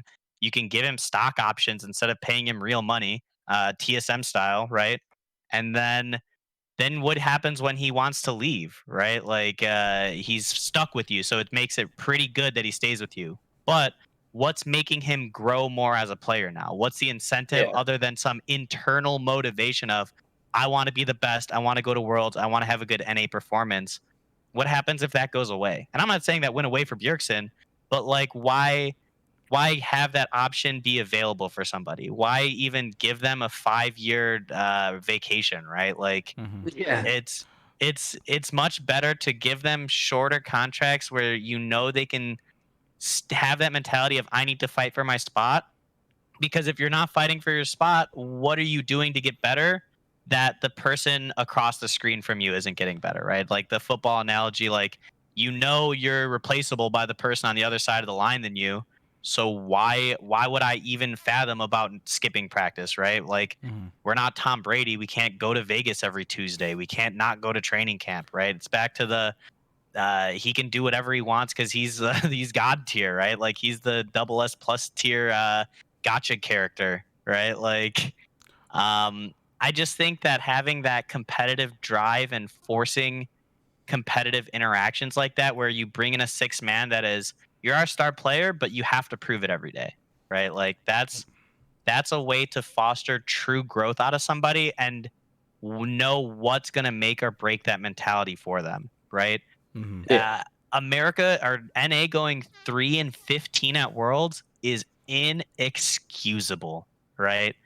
It is Did you see the copy pasta with with DFM? It no. was it was DFM, also known as Defeat Five Millionaires, is a Japanese Yeah, team that I beat saw- EG while making a marginal part of their salary. right, It and like was crazy. right, and like how good does it feel to know that if your time at DFM is up, that you just get to go to North America and make $10 million, bro? Yeah, like You get to come in off one of these worlds teams now. Like you could bottom out the rest of the fucking final or the playoffs, and you go, well, TSM needs a new ADC, and I just play 6 in LDL, so shit, they might pick me up for a season, and then they have to yeah. send me home with $3 million in my bank account. I, Fuck I 'em. I I always like watching Dom. Dom has the craziest things because um who was it on Dignitas? Like Dignitas's roster was absolutely atrocious, and they picked up this Korean. And Dom goes, he like looked into into like the history, and obviously Dignitas is not in their spot. But he goes, yeah, Dignitas, instead of choosing NA talent, they chose to use their import slot on a TCL mid laner that was a like third man sub on a bottom tier team. It's like, how do you go down that far in NA that you just don't want to pick up domestic? Is that like not? Do we just not consider our country a country that we could pull talent from? It's not that. It's that it's cheap. Like, Right. Yeah. It's cheap as shit to bring somebody in here who, regardless of language barrier or not, they're gonna play League of Legends at the same rate as 700,000 to $1 million player. B, they think that this import was the star on their team and can really do something, but they like don't have all the draft right. Like they don't have like all the behind the scenes of what was actually going on with this team. And then 3, you want somebody who has established competitive experience, right? Like you don't want to take somebody out of solo queue and have to break the solo queue mentality, which I think is a meme when you get into like challenger. Like you can obviously tell who's a one trick, who's not. Like, and you don't want to try to like foster new talent like that because it's taxing on a coach who isn't experienced in doing it, and it's taxing on an org because you have to take such a large gamble that you know at least know this person's played on a team before. You at least know he has experience being coached. It's not a terrible situation in the first place, and you go, oh shit, Murthos Skarner one trick in NA or random TCL player number 7. I don't know. Oh, Isaac is dead. Broke the scene. but I mean, kind of going back to like the point that you were talking about earlier, with basically subs being competition for people in specific roles, right? I mean, I think that's something that is just non-existent for. Oh, there's Isaac. That's just a thing that's non-existent for Yo, what's up, Isaac? But it's just a thing that's non-existent for Western esports in general. I feel because they look at that sixth man on the roster as a sub rather than someone that can compete or replace another player on the roster. Right? There's no internal competition going on, which is weird because you see that in traditional sports. Like you always see that in the NBA or the NFL, where hey, Right. you're not doing well, this other guy is gonna take your spot from the bench, and you would expect that to kind of transfer over to Western esports, but it doesn't. And Right. You have like in football, you have like a 53-man roster, but you have an entire like 100-man practice squad, right? That Yeah. it's just their job to go and try to steal your job, right? Because if you get hurt, you're out. You come out, go into IR, and then the practice squad player comes up, and you come back healthy, you might not have a job anymore because that person on that practice squad who it's their job to make you better is now taking your spot, Yeah. right? Like it's so weird to me to think that how you're saying in traditional sports we already have this structure of we need to keep the players competitive and we need to keep the players honest with themselves, right? We Mhm. need to try to make them grow as much as possible in the smallest amount of time we have. Because back to what Isaac brought at the beginning, when you hit 25, 26-year-old, yeah, you're a boomer, right? You're done, right? And is that inherently true all the time? No, right? Like there you can the like research into like your reaction time falling off isn't drastic, right? It's not like 50%, it's like 10 to 15%. And that's with people who aren't professional gamers who are genetically predisposed to have the top 0.01% of reaction times on the planet, right? Like so truly we need to see that research coming out of pro teams and seeing how that skill fall off actually happens before we can actually make a scientific estimation on what the longevity, what the lifespan of a gamer is. But industry wise, we've capped it at you have 1 year. If you're new, you have your first year, maybe your second year to prove that you're worth shit. Or you prove that you're worth shit, and then now you have like 6 years, right? And then you hit 24, your 24th birthday hits, and you get boom, pink slip, you're out of here. Go be a coach. Go be an analyst. Go stream on Twitch. Go stream on YouTube. Right? Like, and it's just so unhealthy for players. Like, Yeah. I can't imagine being a college kid graduating going, I just played 4 years on my collegiate team. I'm 22 years old. I'm fresh and ready to get in the industry now, right? I just can't imagine being that player. Yeah. When I was like, well, I applied for jobs, and I was like, I think I can go work it right as like a data analysis person, like engineering degree, obviously not applied mathematics, but I can still go work. And I think what a lot of people fail to realize is that not everybody is built to be a pro gamer. If we want to be good as these other regions, we have to put in the work, and we're clearly not putting in the work, and we're getting paid probably around 10 times the salary of a very good player in Korea or China. And it's just the sad reality of what it is. And it's just so rough. The bubble is bursting, boys. Yeah. The esports Yeah. bubble is bursting. We will not see another perks contract in like North America, right? Like we will not see that Or like a sword out contract where TSM was being called toss 6 million. Right, like $6 million for a year, $10 million for 2 years. I think those days are definitely over. Unless there's like a reason to buy Faker and then he gets like $10 million for a year, right? But then that's because he retires out of T1 and then says, I want a vacation in North America for a year, right? Like paid vacation. Right, like I wanna throw away my legacy and go play on 100 Thieves because Nadeshot's a homie, right? Like I don't. Faker, did you see the interview with Faker about like when he was being questioned to go to NA? TSM handed him a blank check. He could name his own price to go to TSM, and he still refused. Right, that's crazy. It's not worth the money, right? Yeah. Like you arguably get zero chance to succeed. You get to win an NALCS title. High five, bro. Fucking round of applause. Good job. You won LCS, right? At that point, what's You the have a difference? Sorry, go ahead. Right, you have a 10% chance to win LCS, right? Like you go to Worlds, you have a 0% chance to be productive at Worlds, right? Like it's not worth it when your mindset is about competing, when your whole identity as a human being is about being the best person at something, right? Yeah. Like you see like these like basketball stars, baseball stars, football stars, probably soccer stars, I don't know, cricket stars, all these people who are in competitive environments, they're competitive because they have something in their brain telling them that they need to get better, that I need to be doing something better than somebody else. So why would you ever sacrifice that chance to come to a region where you know you're not going to win, right? Where it just won't happen. Yeah, and at that point, like for those players in particular, 5 million and 10 million is like no difference, right? Because you're already making a metric fuck ton amount of money, right? Right, At that like- point, it's like you're making this much money. Okay, now time to fucking bring home a trophy. Right, like because Faker can have a $1 million contract per year, but god damn it, he's on every billboard in South Korea, bro. Yeah. Like you driving up the 294 going north to Wisconsin, and you see Brian Urlacher. That motherfucker's Faker in Korea, right? Like that's insane. Yeah. If I was in South Korea, I would be exploding, bro. Like video games, hell yeah, man. I don't know if you guys watched Tyler 1, but when Tyler 1 went to Korea, he went to a PC bong. And the PC bong, he would watch people not even play League of Legends. They didn't even know how to play League of Legends.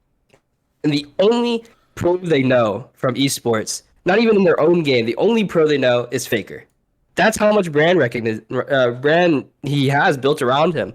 And it brings up kind of like what my next point is if you guys watch Tyler 1, I mean, he's a streamer, of course, so he's not taking it seriously all the time. But you cannot deny the fact that that guy has work ethic.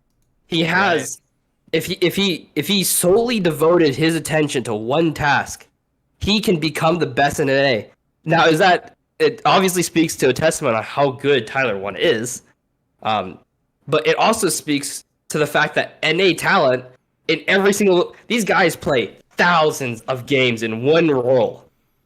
You're telling me that Tyler 1 can reach Challenger when he only has like 500 games on the goddamn account? Right. What the heck? What are we doing? There's some roles where Tyler 1 would hit Challenger in like 200 games. Then he played like jungle and it was like 800 or something. But like still, right? The fact that he can just start off rolling and then instantly start climbing, right? Like even when he went to Korea, like he capped out like D1, D2. Like he lost his like Masters promos and he was like, fuck it, I'm not here long enough to grind this out. And I'm not saying he could have, but I think that there is a good chance that if Tyler 1 went to live in Korea for an entire year, we see Challenger Hulk Smash 69-69 on a Korean ladder, right? Yeah, Like for sure. And it's the difference between wanting to pretend you're good at something because top 500 right title, or actually wanting to just shut people up and say, yes, I'm good at something, right? Like I will do whatever it is in my power to do to make all the people who doubt me feel like shit, right? Like Yeah. and that's what people I feel like need to start doing is they need to, if NA wants to get good at these esports where they're lacking in, they need to just start dropping the contract money and stop trying to glamorize it and just hit the gridiron, right? Just get in the gym, you start grinding, and you start making what needs to be the best decision for your team and your career as a competitor and not as a content creator. So, And that's hard because you want your brand to fall back on, but sometimes your brand to fall back on needs to be that you're a goddamn alpha, bro. That you're a fucking Chad, dude. Like that you're fucking Faker, bro. Like All I'm saying is that we just need 30 Tyler 1s in the LCS and the lose a banger, immediate banger. Right, like we're not going 3-15 anymore, bro. We have 30 Tyler 1s, right? Like 18-0, baby. Let's get it. So speaking of dropping that contract money, there's word going around that basically LCS is just going to be cutting funding across the board next year. That's going to be on the org side. That's going to be from Riot themselves too. So I mean, what are your thoughts on that? I mean, LCS is moving to a weekday slot in terms of broadcasting, so that VCT can take priority. So. You can't say it's not deserved. You can't say it's not deserved. It is deserved. Right. It's fully deserved. You see 100% deserved. You see these NA VCT teams being the best in the world, and you see these League of Legends teams getting shit on by like Vietnamese, by third-rate Asian like leagues. Like it's sorry, right? You're not worth it, bro. Right? Mm-hmm. You're investing all this money, sure, because you're getting in these sponsors to foot some of these bills, but there needs to be a reality check where Riot goes, North America is not what's going to do it for us for League of Legends. What No, is going you to know do it what- for us is Valorant. You know what I think? I think this will be a huge rude awakening for every single NA pro out there. Because if we look at it, right, the contract started to spike in 2017. It's whenever CLG went to like game 5 with T1 and MSI. Right. That's when contracts soared. We saw like Alpha Romeo getting signed back at absorbent prices. We saw Bjergsen get signed back for absorbent prices. And that high has now fallen, right? We're going down back to the levels of like 2016 contracts where they were, appropriate for the performance. We've been paying so long for like 3 years or 4 or 5 years, way above our contracts, like way above our skill level. Like if you said, "Oh, this player should get paid 5 million," like Perks did, I would be like, 5 million, okay. And then I had to guess the player. I'd probably guess an LCK player during that Right. time, and when LCK was the best region, hands down in the world. I would not be guessing Perks, the best Western mid laner, who is good. He's good. I'm not gonna lie, but he didn't even mesh with the team, and he doesn't have the drive because when he got that 5 million, he was just like chilling.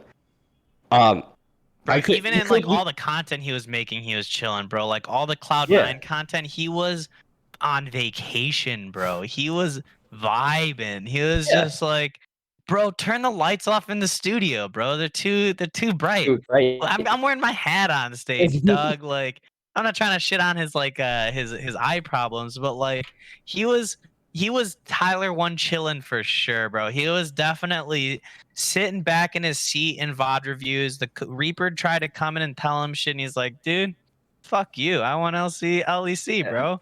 We're So gonna win LCS, bro. Like we can't really we can't say that we haven't been seeing this coming. I mean, it has been well deserved, and I think what a pro players now are going to do is going to be we're going to see who the real pro players are. We're going to see who has the real drive. If you are getting paid over your pay grade, and you know that you're getting paid over your pay grade, you're going to start working. You're going to start working again, and I think in about a couple years, maybe 4 years, we're going to see the rise again of NA, of seeing that caliber of MSI going to quarters, going to semis, right? Because now pro players are fighting for smaller wages. They're not on vacation.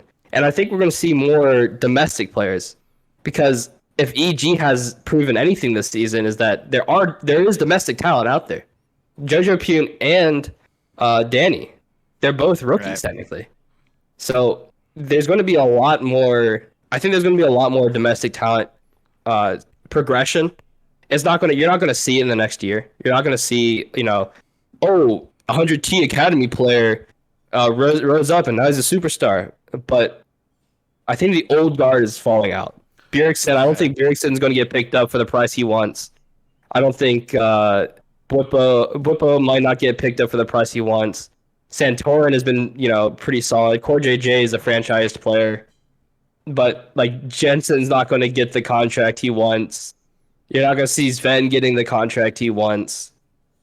Berserker is, he's an all-star for sure. But he's definitely getting paid less than Jensen. And Berserker does 10 times the work Jensen does. So, correct me if I'm wrong, but didn't something similar happen in CS? Where at some point the salaries got way too high for the level of quality for the players, and this wasn't particular to NA, although it was the most relevant in NA, but eventually the talent just got very diluted to a select few that were, worthy of high quality contracts. I may be wrong about that, but I thought something like that happened in CS. I think you're right. Yes, I think you are right, yeah. But the thing about CS is that it was already very small in NA. We cannot you can't argue the same for League of Legends in NA is still a very big game. A lot of hardcore esports people want you to believe that League of Legends is a dying game, right? Mm-hmm. But if we look at the casual scene, it probably has the biggest casual scene in the entirety of the States, probably less to Call of Duty, because Call of Duty is definitely a Western thing. Mhm. It's like the apple pie of video games for America. But in general, the casual scene for League of Legends is massive. It is huge.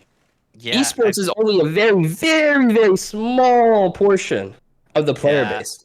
I tried to look up the stats because I saw it like 2 or 3 days ago on Twitch. So I'm gonna butcher these numbers, but they're close enough to be relevant. Like NA for League of Legends has like 18 point something percent of its player base playing ranked, and the other player base hasn't ever played ranked, Yeah, right? Like, I'm one of those. right, and they're like playing ARAMs, they're playing casuals, they're waiting for Earth to come out. They want Nexus Blitz to come out. They want the fun game modes that Riot just won't ever give us because they're sucking our fucking life out. But then you go into like Korea or the LPL or even in Europe, you have like 40% of the player base playing ranked in Korea. You have like 30% of the player base playing ranked in the LPL. You have like 30% of the player base playing ranked in Europe. And it's like these guys want to compete. They want to show you that they are better, that they can see those pro players on stage and they can do it if not better, right? The I can do anything, you can do better, whatever that shit, right? Like that's truly what's happening in the eastern regions, and I love it. And that's what to me esports needs to be about, right? I think there's there's something good in like what we do here at IIT where we foster people coming and playing for community and creating lifelong friendships and getting these career development opportunities through esports. But that's like gaming, right? That's like not like true esports. Yeah, we're competing, but we're competing in like lower stress environments and things that are scaled down to our tier level. We're not trying to create the next fucking faker, right? We're trying to create a system where we can feel comfortable, we can create this leisure opportunity for our players, and then we can help graft these people who their passion is gaming and maybe their only social outlet is gaming. And now how can we develop them into real people? How can we develop them into true professionals in the industry they want to go to?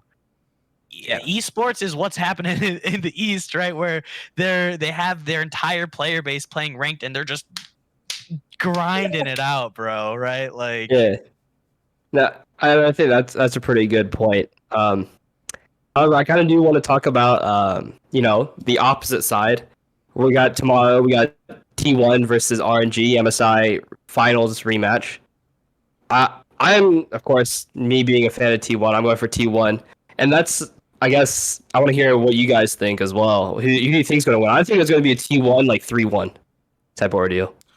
yeah, I haven't watched a lot of RNG this year, so I don't know outside of like their world's performances what they're going to be doing. But I think that RNG isn't like you can't ever count an org like that out and just say like they're gonna lose outright because we're in playoffs, baby, right? We're in the playoffs buff. All these players are watching the same VODs, they've been learning the same meta, and now they're like 20 games in, right? Did RNG come through plans?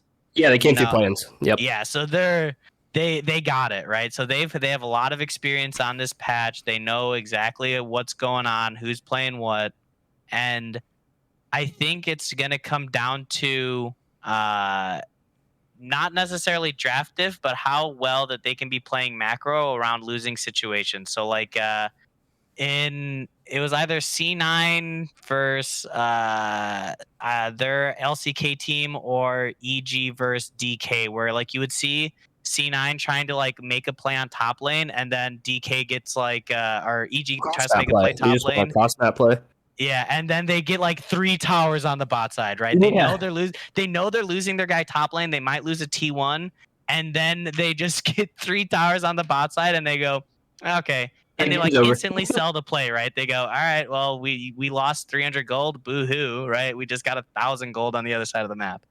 So I think that's what it's going to come down to is this just back and forth macro play of yeah, the drafts are gonna go the way the drafts are gonna go. They're not gonna lay an egg. They're not gonna fucking solo blind pick Renekton into the worst team comp possible, right?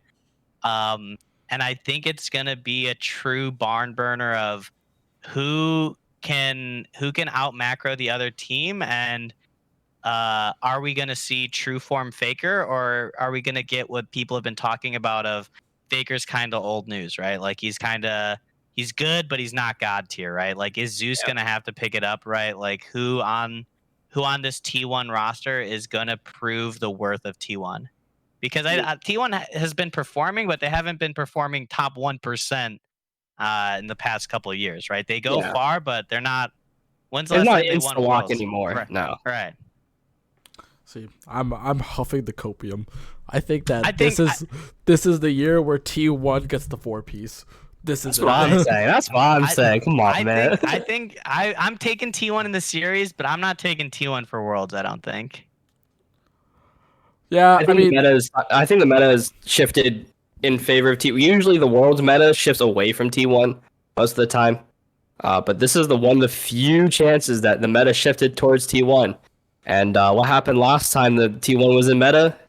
They won Worlds. Right. So, yeah, I think that's a fantastic place to end off on. I mean, we're all a T1 fan boat, but it's definitely going to be a really good match heading for tomorrow. Yeah. T1 3-2 probably. They're gonna drop game 1, win game 2 and 3, drop game 4, win game 5. I'm gonna say mark 3-1. my words. I'm gonna say 3-1. I mean, doesn't RNG? I mean, the thing with me for League is I follow it, but I don't follow it super closely. But I'm pretty sure isn't RNG known for choking? Was at least during finals. I mean, this is a quarter. Yeah, I think they're a definite choke artist team where they just T1 JDG is going to be basically be finals. Yeah, I think it's upsetting that JDG and Edward Gaming. No, what not JDG and Edward Gaming. Who's playing Edward Gaming? I need to look up the Worlds playoffs schedule. It's like the Sunday match. Yeah, Gen G and EDG. EDG and DRX. That Sunday match. I think people are super pissed because they wanted that to be their finals, right? Like they wanted DRX, EDG, Gen G, and them to those three teams are leading contenders, and now they don't even get a chance to play each other in finals. They have to play each other outside in quarterfinals, semifinals, which is always sad when you have your totally clear cut and dry. These are the best two teams in the tournament, and they have to play for quarterfinals. Yeah. You go, well. Upsetting. And Riot always likes to give League the shittiest format ever and no double elim. So, right. Yeah. I would lose my mind if I had to play a double elim best of 5, right? And the bracket resets and you have to run it back again. But I mean, they can make it a best of 3. Right. But the competitive integrity you're losing out on, making it a ride or die type of situation like this is so unfortunate. I think. And I think, in my opinion, after all the Worlds brackets I've ever seen, I think this Worlds bracket might be the top. Right? We have MSI 5. We have so many good teams, by far. I mean, they're Eastern teams per se, but you have the MSI rematch as the quarters, and not only that, the MSI champions are 4th seed. Who the heck are they losing to? Right? So you have that humongous storyline, right? Then you have JDG. JDG has risen, meteoric rise in skill. They were bottom tier team 3 years ago. The last year or 2 years ago, they were iffy, and now they're the best team in the world. Okay, that's cool. Then you have Def's last professional season on the line, playing against Damwon Kia 2 years back, world champions. And then you have Gen G and EDG. EDG considered one of the best. Gen G and Damwon Kia.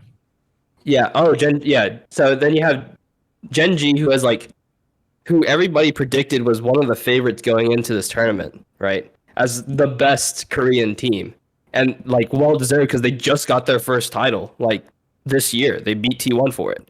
So this is a team that is well known to be good.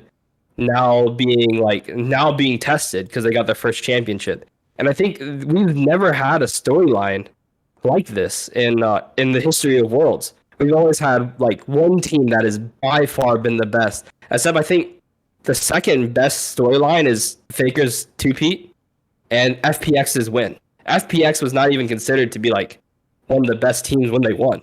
They were like a dark horse, right? So we've never had a bracket like this. This is like a once in like a 5-10 year thing, and it's so crazy that we have to watch all these good teams get knocked down in the quarters. It's crazy. And they died for this. Yeah, and they died for it. Yeah, the Western teams sacked for this, guys. What I was rooting for was LCK LPL playoffs. I wanted it so bad, because then Riot has to change the format, right? Where they only let 3 of each team in. That's a conversation for the next podcast, because we're running over time here. But like, that would have been so funny. Of just 8 Eastern teams, LCK and LPL. Just give them all the world slots at that point. Just have them go to Worlds. And it would have happened if it wasn't for Gom beating top. I was there live for that. That was hype as fuck. That was hype. That's one storyline in itself. How did top, the projected favorites of the entire tournament, lose? How did they lost in groups? Because look, Gamma's VCT, right? They're Vietnamese. Yeah. Vietnamese has always been causing upsets. I remember when Gigabyte Marines came to Chicago. Gam is Gigabyte Marines. Yeah, right, exactly. Like they're just so good. It's underrated region for sure. They should definitely get one of LCK's or LPL slots, right? We need more VCT teams. All right. That's what I'm gonna end League of Legends Worlds off of. Give me more VCT. Fuck NA. Fuck EU. Honestly, fuck 4th and 5th seeds from LPL and LCK. I need more VCT. All right. Well, I think that's a good place to end it on. So, for the following episodes, our plan is essentially going to be, we're going to have smaller episodes focused on a specific game. So, an episode focused on Valorant, an episode focused on League, Apex, so on and so on. And we'll have, rotating guests for each of them. So if you are part of the ITE community and you are interested in basically being one of those rotating guests, just feel free to reach out to one of us, and we can look into getting you on the show. And then we'll have a broad show like this one around once a month. Basically in between, or I guess on the ends of each of those weekly episodes. Yeah. So I guess the next time you'll see us, Worlds would be over, because Worlds ends in November. Yeah. And then VC, unless we get the League episode out. Unless we get a League episode out before then. But True.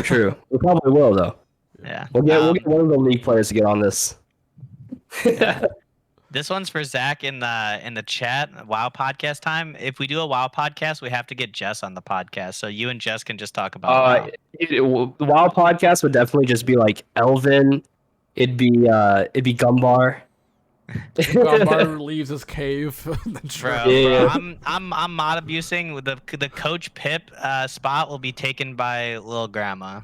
She'll come on and she'll talk about WoW. She'll talk about her experience playing like WoW and stuff. Yeah. But I think now we get the cave POV.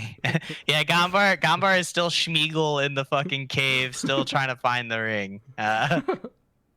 But yeah, so I think we're gonna have 2 smaller episodes probably in between this. I think a good bet is League of Legends and Valorant might be good ones for that. So if you are in the chat with those games, keep an eye out.